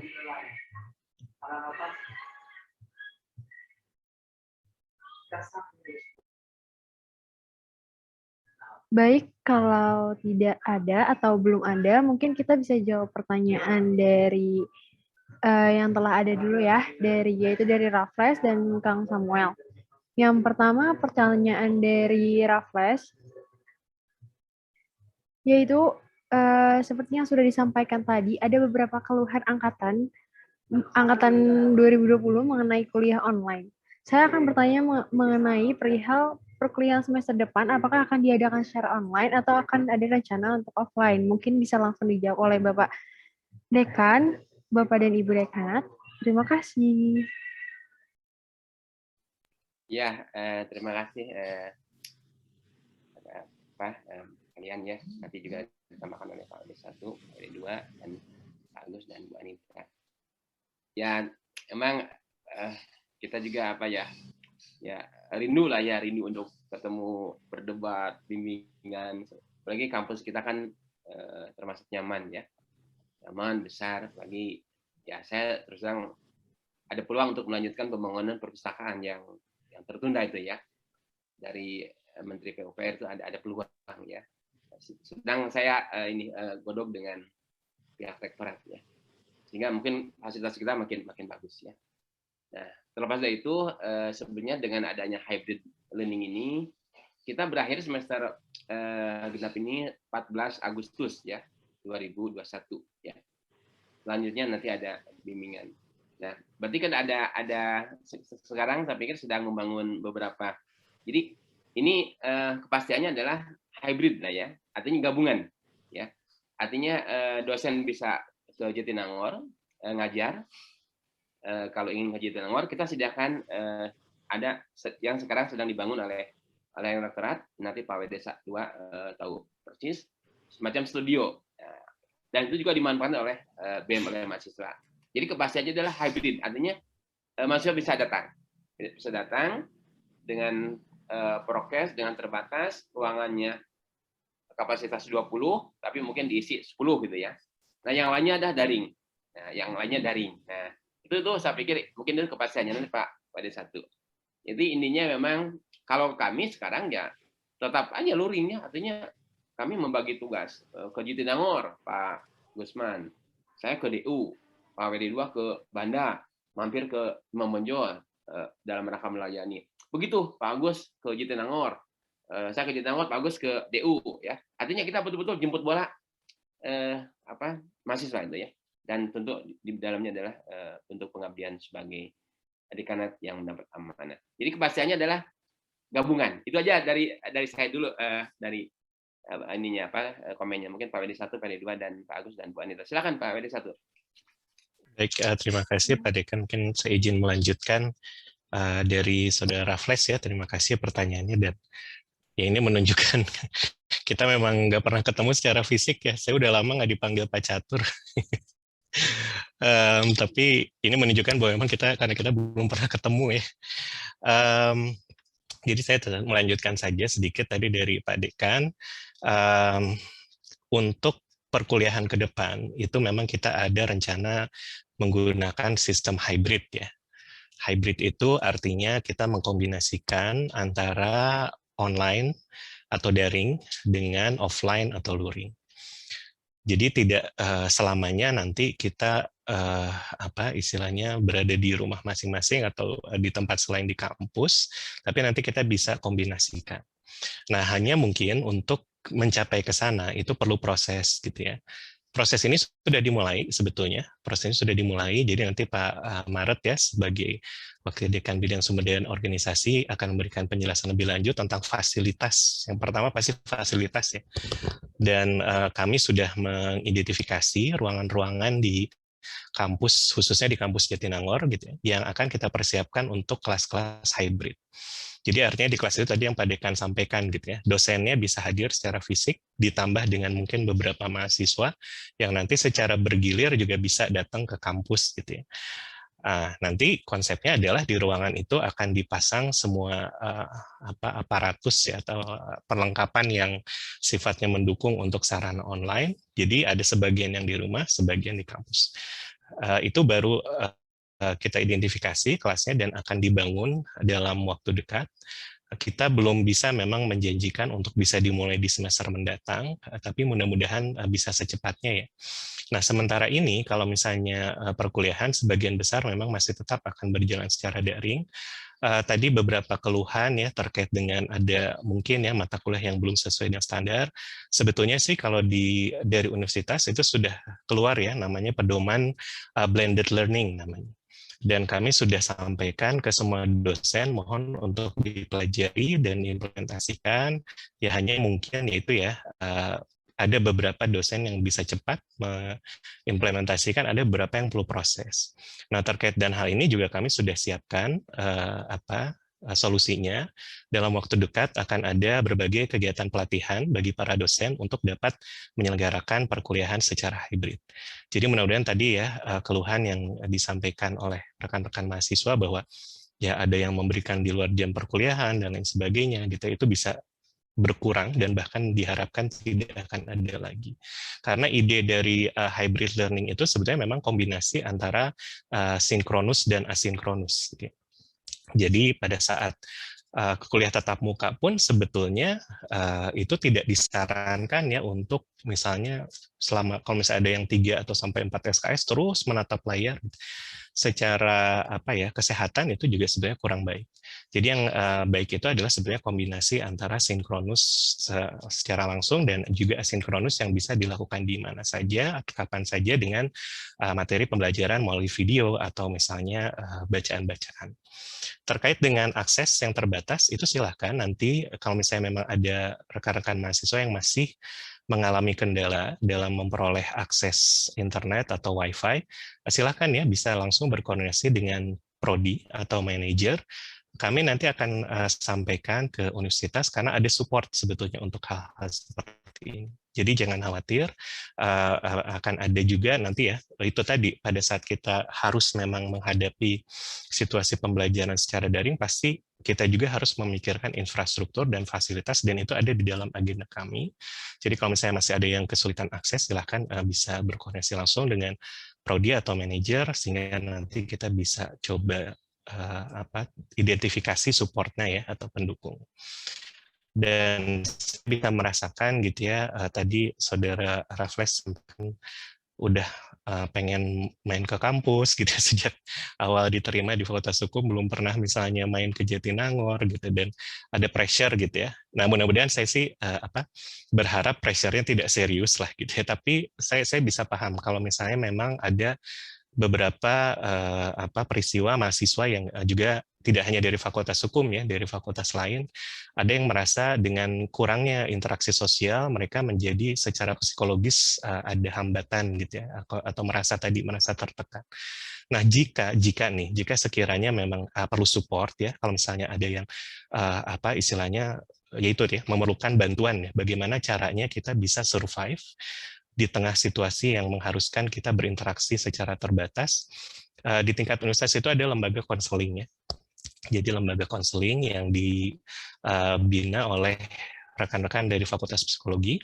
Itu prosedur dan bagaimana cara mengaksesnya, itu sudah ada informasinya di fakultas. Bisa nanti mungkin Pak Agus ya atau Bu Anita bisa menyampaikan informasi ini sekiranya memang memerlukan teman ngobrol gitu ya, atau bantuan dari para ahli gitu ya, ahli konseling, bagaimana sih supaya kita bisa tetap survive di tengah berbagai tantangan.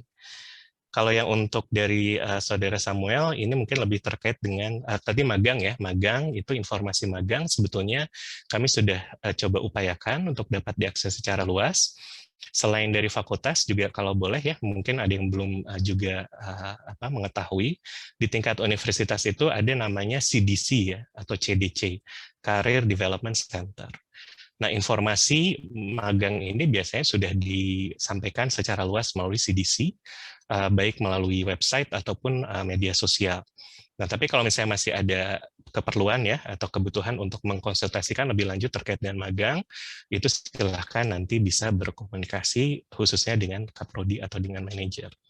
Dan tadi kesulitan rekomendasi, mungkin ini bisa lebih dijawab oleh Pak Agus ya atau Bu Anita, tapi setahu saya harusnya tidak ada permasalahan ya kalau misalnya untuk memperoleh rekomendasi atau transkrip. Saya sendiri secara berkala selalu menerima permohonan itu, dan dalam waktu yang tidak terlalu lama itu biasanya diproses, jadi harusnya tidak ada masalah. Apakah harus hadir secara fisik? Saya tidak tahu, tapi nanti kita bisa carikan jalan keluarnya. Itu mungkin tambahan dari saya. Terima kasih. Baik, terima kasih Pak Gusman atas responnya. Mungkin dari Pak Agus atau Ibu Anita ingin menambahkan? Boleh saya dulu ya? Boleh. Baik, terima kasih atas pertanyaannya. Izin Pak Dekan, Pak Wadek 1 mungkin sedikit menambahkan terkait dengan kebijakan hybrid university yang memang sudah ditetapkan di Universitas Padjadjaran. Jadi sejalan dengan yang tadi Pak Dekan dan Pak Wadek 1 sampaikan, bahwa khusus misalnya untuk angkatan 2020 yang memang sampai saat ini belum pernah berinteraksi di kampus gitu ya, jadi bisa juga kami sampaikan bahwa memang pandemi ini kita punya sedikit tantangan ke depan. Tidak hanya angkatan 2020 saja, tapi mungkin angkatan 2017, 2018, dan 2019, bahwa faktanya ke depan itu memang kita akan beradaptasi dengan pola dan metode pembelajaran yang berbeda gitu ya, dari yang mungkin pernah Anda lakukan. Jadi istilah tatap muka, khususnya untuk di Universitas Padjadjaran ke depan, itu memang tatap muka dengan pola yang memang tidak sama dengan sebelum masa pandemi gitu ya. Jadi mungkin kita sama-sama harus beradaptasi dengan new normal, termasuk tugas yang dilakukan oleh saya dalam rangka untuk mempersiapkan khususnya sumber daya, termasuk sarana prasarana ke depan. Tadi mungkin saya bisa tambahkan sedikit yang disampaikan oleh Pak Dekan, bahwa memang Masjid Nangor kita akan memulai untuk bisa istilahnya merekonstruksi kembali gitu ya ruangan-ruangan yang akan ramah hybrid gitu. Jadi ada satu khususnya studio hybrid yang punya kualitas IT yang cukup tinggi gitu ya. Nanti di situ akan dimanfaatkan untuk dosen-dosen, termasuk beberapa penguatan di bidang infrastruktur internet dan sebagainya, itu memang akan disupport cukup banyak oleh universitas. Nah, kemudian juga yang selanjutnya terkait dengan metode, mungkin nanti rekan-rekan mahasiswa sudah juga mulai bisa beradaptasi dengan beberapa aplikasi yang disediakan oleh universitas gitu ya. Jadi kalau selama ini kita terbiasa menggunakan Google Classroom gitu ya, memang yang kenapa, karena memang Unpad itu bekerja sama atau punya kontrak dengan Google, sehingga untuk yang free charge itu memang selama ini banyak menggunakan Google Meet. Ini tentunya tadi menjawab juga hasil survei ya dari angkatan berapa tadi terkait dengan penggunaan Zoom, yang memang lebih simple ya, lebih sederhana dan aplikasinya lebih lengkap. Nah, mungkin ke depan nanti lambat laun akan coba kita adaptasi ya terkait dengan hal itu. Nah, di samping itu juga yang tadi disampaikan oleh Pak Wadek 1, mungkin nanti mahasiswa akan coba dikenalkan juga dengan mekanisme live Unpad gitu ya, atau MOOC yang ada dalam aplikasi di Unpad. Nah, ini sebetulnya secara langsung atau tidak langsung, karena Ibu Rektor ingin mendorong Unpad menjadi hybrid university yang harus juga dicerminkan dengan metode pembelajaran, sehingga sarana dan prasarana ini menjadi sangat penting. Jadi mungkin nanti pola mahasiswa untuk berinteraksi di kampus Jatinangor gitu ya, itu pun mungkin akan kita coba pikirkan pola-pola yang lebih ramah gitu ya, karena kita belum tahu resiko pandemi ini sampai kapan. Tapi memang mulai semester depan itu mungkin ada sedikit kelonggaran-kelonggaran di mana mungkin mahasiswa bisa berinteraksi secara terbatas di kampus. Nah, polanya nanti sedang disusun oleh mungkin Pak Wadek 1 dan juga teman-teman yang lain, dalam arti kata bahwa mungkin aktivitas mahasiswa di kampus kan tidak hanya perkuliahan gitu ya, mungkin saja juga ada interaksi lain seperti kegiatan kemahasiswaan. Itu nanti kita mungkin bisa berkolaborasi dengan BEM gitu ya, dan juga yang lainnya, di mana nanti bagaimana pola-pola kelonggaran mahasiswa bisa datang ke kampus, memanfaatkan perpustakaan, itu nanti kita juga bisa mendapatkan banyak masukan dari mahasiswa gitu ya. Jadi prinsipnya adalah kita seminimal mungkin melakukan pencegahan resiko gitu ya. Karena kalau memang ini menjadi satu kebiasaan baru yang mungkin baik mahasiswa maupun dosen pun masih beradaptasi gitu ya. Mudah-mudahan ke depan hybrid university ini dan hybrid learning ini saya yakin tidak akan mengurangi kualitas dan capaian pembelajaran gitu ya. Jadi tadi Pak Wadek 1 juga sampaikan sedikit bahwa 2 bulan ke depan itu tidak hanya infrastruktur, jadi sumber daya itu tidak hanya bicara soal infrastruktur saja yang dibangun, tapi dosen-dosen pun itu akan dilatih gitu ya, akan diberikan pelatihan khusus oleh universitas bulan Juni dan Juli, dan mudah-mudahan semester depan itu ada beberapa pilot untuk beberapa mata kuliah yang sudah mulai menggunakan metode pembelajaran dengan tadi adaptasi kurikulum ya, yang mungkin tidak diubah, hanya metodenya yang digantikan atau diadaptasikan, termasuk bagaimana menggunakan fasilitas IT gitu ya, termasuk aplikasi-aplikasi yang memang sudah ada di universitas gitu. Nah, jadi mungkin itu sedikit tambahannya, mungkin nanti dari Ibu Agus Wandono mungkin ada hal lain terkait dengan hal ini. Saya kembalikan dulu ya tadi kepada siapa, Hana ya. Terima kasih banyak kepada Pak Maret atas respon dan tanggapannya. Mungkin dari Ibu Anita atau Pak Agus, apakah ada tanggapan dan jawabannya lagi?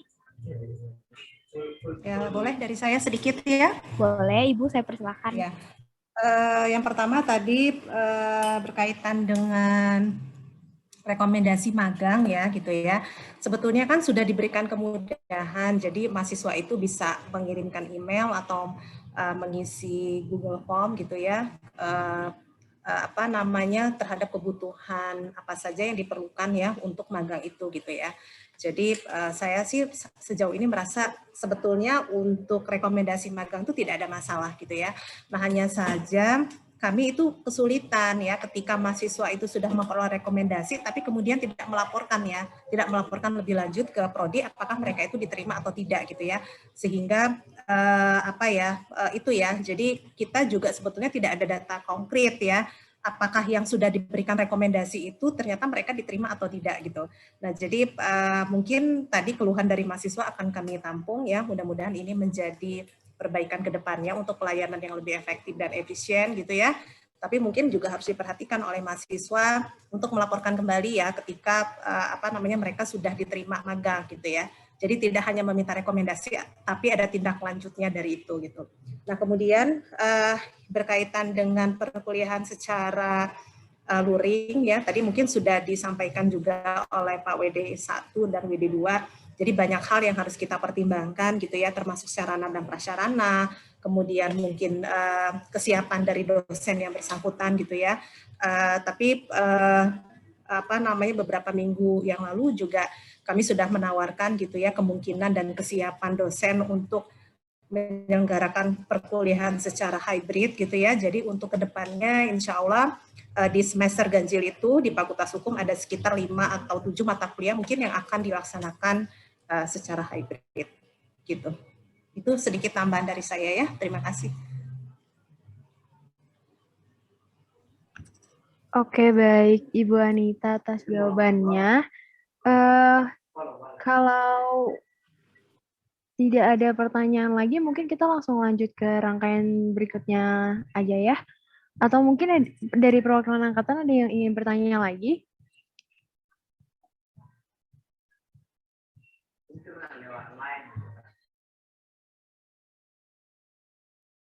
Atau apakah ada tanggapan lagi dari perwakilan dekanat?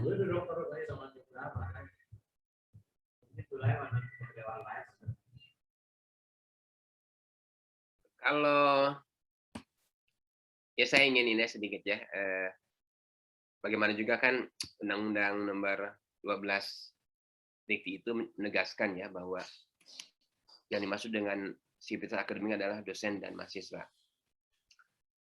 Nah, kebetulan Unpad ini kan PTNBH ya, artinya sedang disorot gitu ya, terutama ranking. Nah ya ranking ya. Untuk hukum sih saya pikir kita masih cukup bagus ya, paling tidak 3 besar lah ya, UI, UGM dan Unpad ya, baik dalam mood court dan apa. Nah satu hal yang saya ingin tanya gitu ya tentang PIMNAS ya, mungkin Pak Agus yang tahu banyak tentang PIMNAS ini, ya saya apakah memang susah gitu ya untuk hukum. Nah sementara dosen senior saya Bu Eni, Pak Edus ini sebenarnya peluang untuk masuk PIMNAS ini bagus gitu ya. Nah itu gimana mungkin dari panitia, dari Jubian atau lain-lain, atau Pak Agus menerangkan kita tidak mudah mungkin ya masuk ke PIMNAS-nya. Atau kalau ini agak susah mungkin yang lain dulu aja, silakan mungkin dari BEM kira-kira ada yang tanyakan nggak? Silakan. Terima kasih.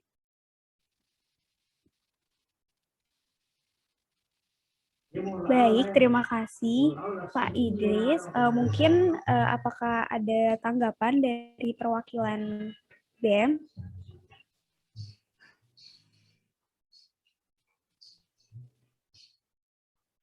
Oke, izin menanggapi mungkin. Boleh. Ya boleh. Bang Bian dulu boleh. Silakan. Kang Zubian. Mungkin terkait dengan tadi yang PIMNAS ini, Pak Idris. Mungkin akhirnya satu hal yang mungkin jadi permasalahan di mahasiswa itu kurangnya informasi sih Pak. Sejak tahun-tahun kemarin tuh bahkan kita dari mahasiswa pun belum tahu dengan adanya PIMNAS ini gitu. Mungkin tapi akhirnya ini coba untuk kita perbaiki bareng-bareng juga, coba kita untuk perbaiki bersama antara mahasiswa dan pihak dekanat terkait dengan PIMNAS ini. Akhirnya kan sebenarnya banyak kegiatan-kegiatan yang diadakan oleh pendidikan Dikti yang sekarang mungkin di bawah Kemendikbud untuk mahasiswa. Nah mungkin dan ini pun sepertinya baru di tahun ini Pak, akhirnya kita tahu ada banyak akhirnya kegiatan-kegiatan seperti itu.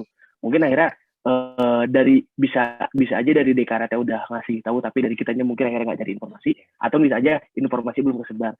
Mungkin untuk tahun ini sendiri terkait Timnas sampai sekarang juga saya masih belum tahu, masih bingung juga Pak terkait itu kegiatan apa, kan pekan ilmiah nasional atau apa gitu kalau salah.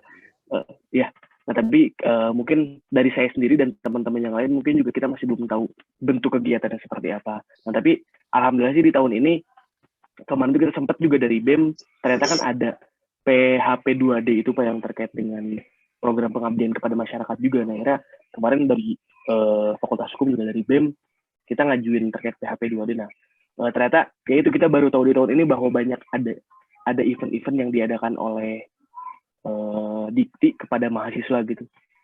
Jadi mungkin insya Allah di tahun ini bakal kita perbaikin dan bakal kita tingkatin lagi Pak terkait dengan hal tersebut.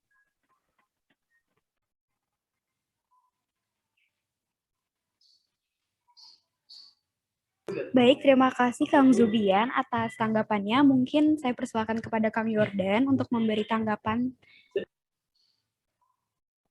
Sebenarnya sudah cukup, tadi sudah disampaikan juga oleh Kang Bian. Terima kasih banyak, dicukupkan saja.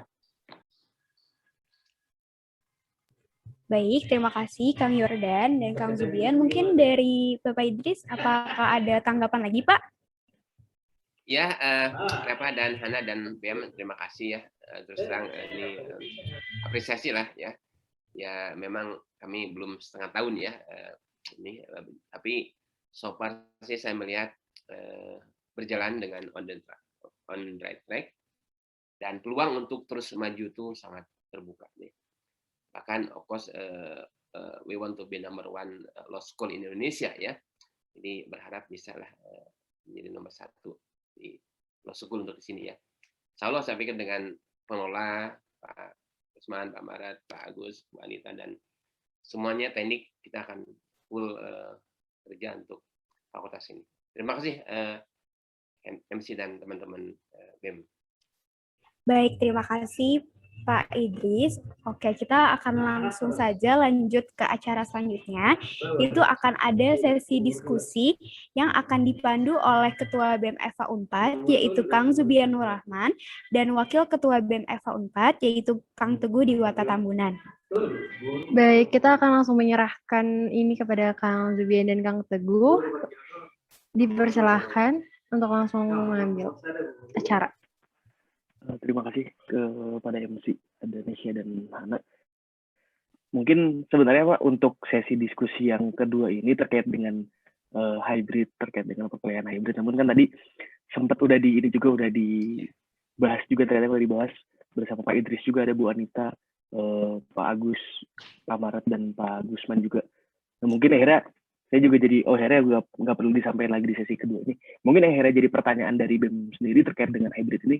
Ini apakah kebijakan hybrid itu kembali kepada fakultas atau mungkin akhirnya kita harus mengikuti ke pusat? Soalnya yang kemarin saya sempat dapat info-info dari beberapa ketua BEM fakultas yang lain, seperti contohnya di Fakultas Keperawatan, mungkin karena keperawatan mungkin ada praktikum dan yang lain-lainnya, mereka tuh kalau nggak salah di bulan ini setelah Lebaran itu udah mulai diperbolehkan untuk luring terkait dengan praktikumnya, dan mungkin di semester depannya diperbolehkan juga untuk luring. Nah, terus juga untuk kalau saya dapat kabar dari FEB malah berbeda lagi. Kalau dari FEB malah bilangnya terkait dengan hybridnya ini komposisinya itu per jurusan. Jadi ada beberapa jurusan saja yang diperbolehkan, ada yang enggak. Nah, ini mungkin jadinya akhirnya jadi kebingungan saya beserta teman-teman BEM yang lain. Kalau misalkan ada teman-teman mahasiswa yang bertanya terkait hal-hal tersebut. Nah, untuk sejauh ini sebenarnya itu bagaimana Pak ya terkait sama hybrid ini? Apakah akhirnya ternyata emang nggak semua fakultas dibolehkan untuk hybrid, ataupun misalkan semua fakultas dibolehkan untuk hybrid dan hybridnya itu dikembalikan kepada fakultas masing-masing untuk penyelenggaraannya? Baik, terima kasih kepada Kang Zubian atas pertanyaannya.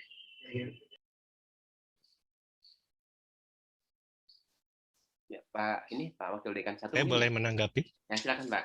Baik, terima kasih Saudara Zubian ya pertanyaan. Jadi intinya begini, kondisi perkuliahan dengan sistem hybrid itu harus selalu disesuaikan dengan capaian pembelajaran yang ingin yang sudah ditetapkan ya oleh di setiap mata kuliah.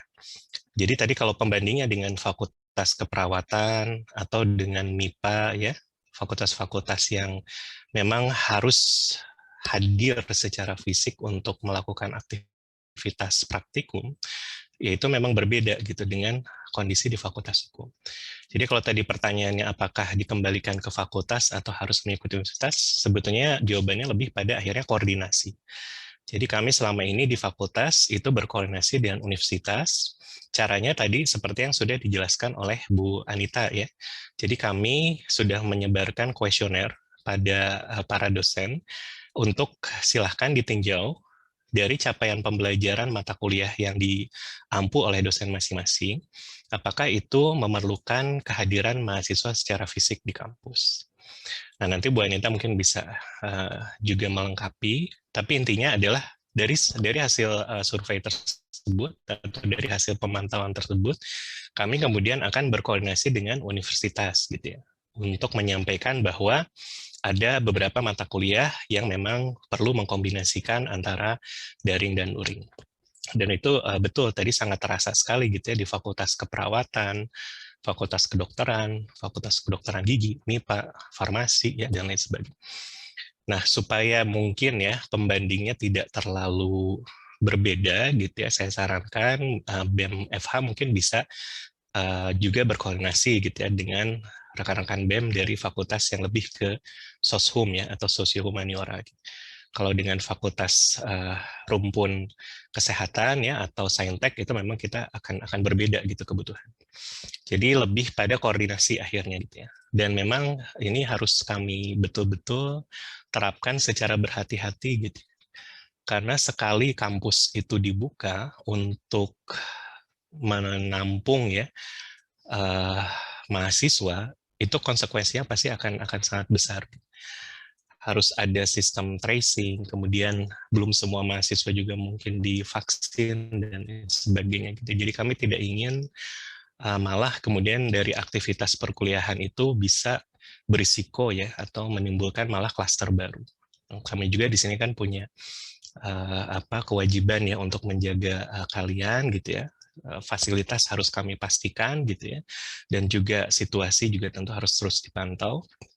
Jadi kalaupun misalnya memang kita akan melaksanakan sistem hybrid, itu kita akan betul-betul pastikan bahwa kita memang siap. Itu saja ya. Terima kasih.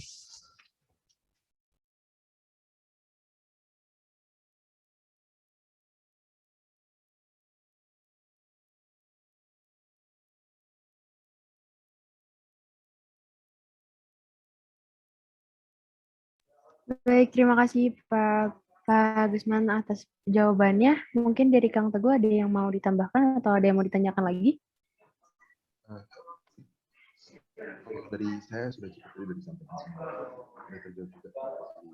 Oke, baik. Terima kasih Kang Teguh. Berarti kita bisa langsung lanjut ke acara berikutnya ya. Sedikit, ya.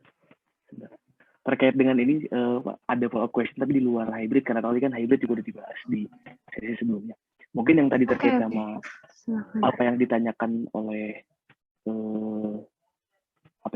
oleh Kang Ivan Juan terkait dengan yang ijazah tersebut. Yang sebenarnya kemarin itu ada beberapa kakak-kakak yang sudah lulus dari 2016 yang langsung ada yang nelpon, ada yang tanya ke saya juga langsung terkait dengan ijazah tersebut. Nah, mungkin karena kan tadi ternyata udah dijelasin juga bahwa ada beberapa kendala teknis dan ada beberapa hal-hal yang akhirnya memperlambat hal tersebut, dan itu di luar kuasa dari fakultas juga gitu. Akhirnya kan dari pihak yang mencetaknya tersebut. Nah, mungkin kan terkait dengan ini sih Pak.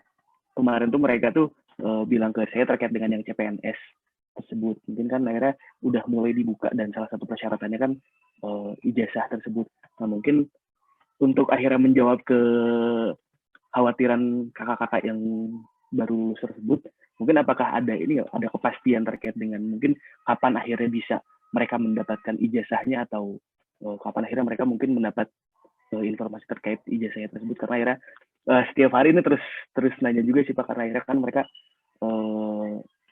mereka bilang ke saya kayak di tahun ini pembukaan CPNS mungkin dilakukan secara besar-besaran karena tahun kemarin nggak dilakukan, jadi mereka ngerasa sayang kalau misalkan akhirnya terlewat dengan CPNS tahun ini. Nah mungkin itu sih Pak penyampaian dari kakak-kakak yang baru lulus dari angkatan 2016 dan 2015. Baik, terima kasih atas follow-up question-nya, Kang Jubian. Mungkin langsung bisa dijawab oleh perwakilan dari Dekanat. Mungkin boleh ya, saya mau, kalau boleh, saya dapat informasi lebih detail pada Saudara Zubian, berapa orang kira-kira yang ijazahnya masih belum diperoleh? Ada berapa orang? Sejauh ini sih kalau yang saya, datanya sebenarnya udah saya minta ke Bang Denny dan Bang Farel dari 2016 kemarin yang ngontakin ke saya, dan saya udah minta buat datanya juga. Mungkin mereka lagi data juga, tapi untuk yang ijazahnya belum keluar mungkin ada beberapa di yang bulan Februari kemarin, Pak. Ya, jadi itu ya. Jadi mohon didata lebih lengkap lagi. Jadi jangan sampai ada kesan bahwa semua lulusan 2015-2016 itu ijazahnya tertunda. Karena setahu saya tidak seperti itu. Jadi sifatnya kalau menurut saya sih ini lebih case by case gitu ya. Mungkin ada yang memang juga dari yang bersangkutan belum menyerahkan kelengkapan dokumen, bisa jadi seperti itu. Atau bisa jadi memang wisudanya baru kemarin gitu ya. Tapi intinya kalau menurut pemahaman saya sih tidak seluruhnya ya tertunda. Jadi mungkin hanya beberapa saja. Nah itu mohon didata ya, siapa saja nama-namanya. Kemudian nanti bisa disampaikan ke manajer atau kaprodi untuk kita coba telusuri ya, bottleneck-nya ada di mana. Dan permasalahannya apa. Jadi mohon untuk tidak digeneralisasi ya permasalahan ijazah ini gitu. Karena kalau sepemahaman saya ini harusnya case by case gitu ya. Jadi tidak semuanya sebetulnya mengalami kendala. Mungkin dari Bu Anita nanti sama Pak Agus bisa memberikan support lebih lanjut ya. Tapi itu yang penting ada datanya, ada berapa orang, namanya siapa saja, lulusnya kapan. Nah itu juga kan perlu proses mungkin ya, dilihat dari kapan wisudanya atau kapan kelulusannya. Tapi yang pasti kita pasti itu akan selalu mendukung rekan-rekan alumni yang ingin segera melamar. Beberapa kali juga saya sempat menerima permohonan seperti itu di saat tenggat waktu sudah hampir dekat. Jadi jangan khawatir, itu kita akan bantu. Tapi itu ya, mohon lebih jelas berapa orang dan siapa saja yang memang ijazahnya masih terhambat. Nanti kita coba pantau dengan universitas kira-kira bottleneck ada di mana, dan kita akan segera proses supaya ijazahnya bisa segera keluar. Baik, mungkin nanti dari BEM insya Allah bakal kita tindak lanjutin ke kakak-kakak alumni terkait dengan pendataannya, dan langsung nanti dikasih ke Bu Anita dan Pak Agus aja Pak. Ya, terima kasih. Ya, Zubian. Jadi jadi datanya kami tunggu saja ya, karena betul tadi kata Pak Gusman, saya pikir tidak semuanya gitu ya mengalami hambatan. Apalagi untuk yang wisudanya kemarin bulan Mei ya kemungkinan memang belum terbit begitu ya. Tapi nanti tolong didata lagi untuk yang wisudanya Februari begitu ya. Karena memang kan untuk bisa menerbitkan itu datanya juga harus konkret gitu, harus cepat juga dari mahasiswanya gitu ya. Jadi nanti akan kita lihat ini miss-nya ada di mana gitu. Ya. Jadi ditunggu aja ya datanya ya dari Zubian ya. Jadi Bu, baik, nanti bakal kita tindak lanjutin. Terima kasih Pak Gusman dan Bu Anita.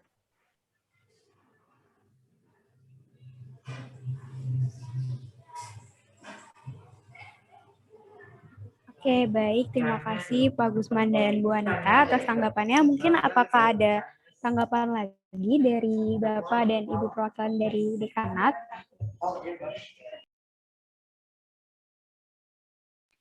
Cukup mungkin ya Pak. Dari 1, dari 2. Agus ya. Agus saya pikir. Oke, baik Pak.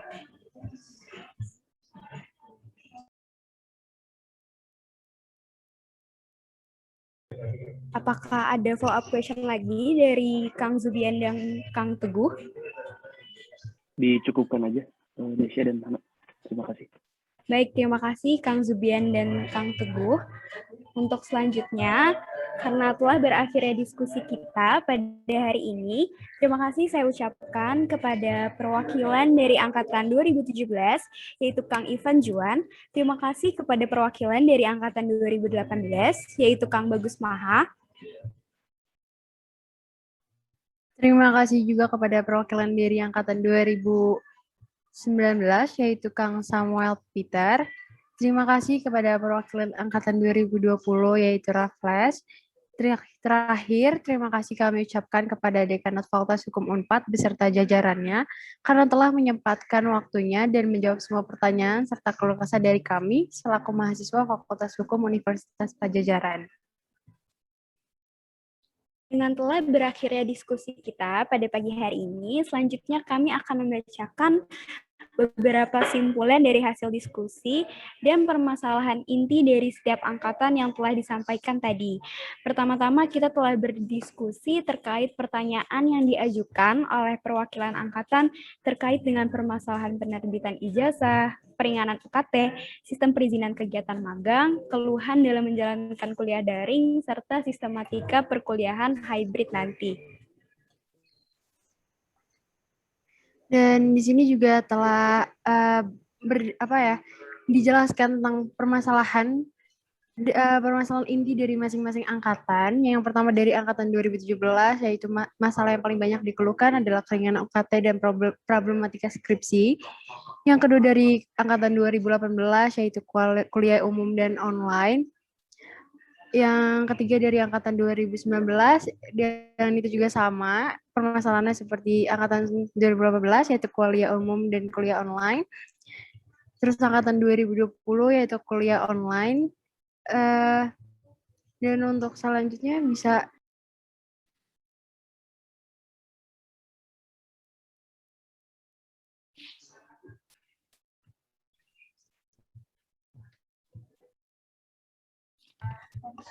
Oke, selanjutnya semoga keluhan dan problematika yang dirasakan mahasiswa dapat segera teratasi sehingga pembelajaran secara daring ini dapat berjalan dengan lancar. Tidak terasa kita telah berada di penghujung acara kegiatan silaturahmi dan diskusi. Terima kasih saya ucapkan kepada Bapak Dr. Idris SHMA, Pak Gusman Catur SHLM PhD, Bapak Dr. Maret Priyanta SHMH, Bapak Agus Wandono SHLM, serta Ibu Dr. Anita Afriana SHMH yang telah meluangkan waktunya untuk dapat ikut berpartisipasi dalam kegiatan diskusi hari ini. Terima kasih juga kepada Kang Zubian dan Kang Teguh yang telah hadir, dan terima kasih kepada seluruh peserta yang telah berpartisipasi dalam acara silaturahmi dan diskusi hari ini. Sebelum acara ini tutup, alangkah baiknya kita berdoa terlebih dahulu. Berdoa menurut kepercayaan masing-masing, berdoa dimulai.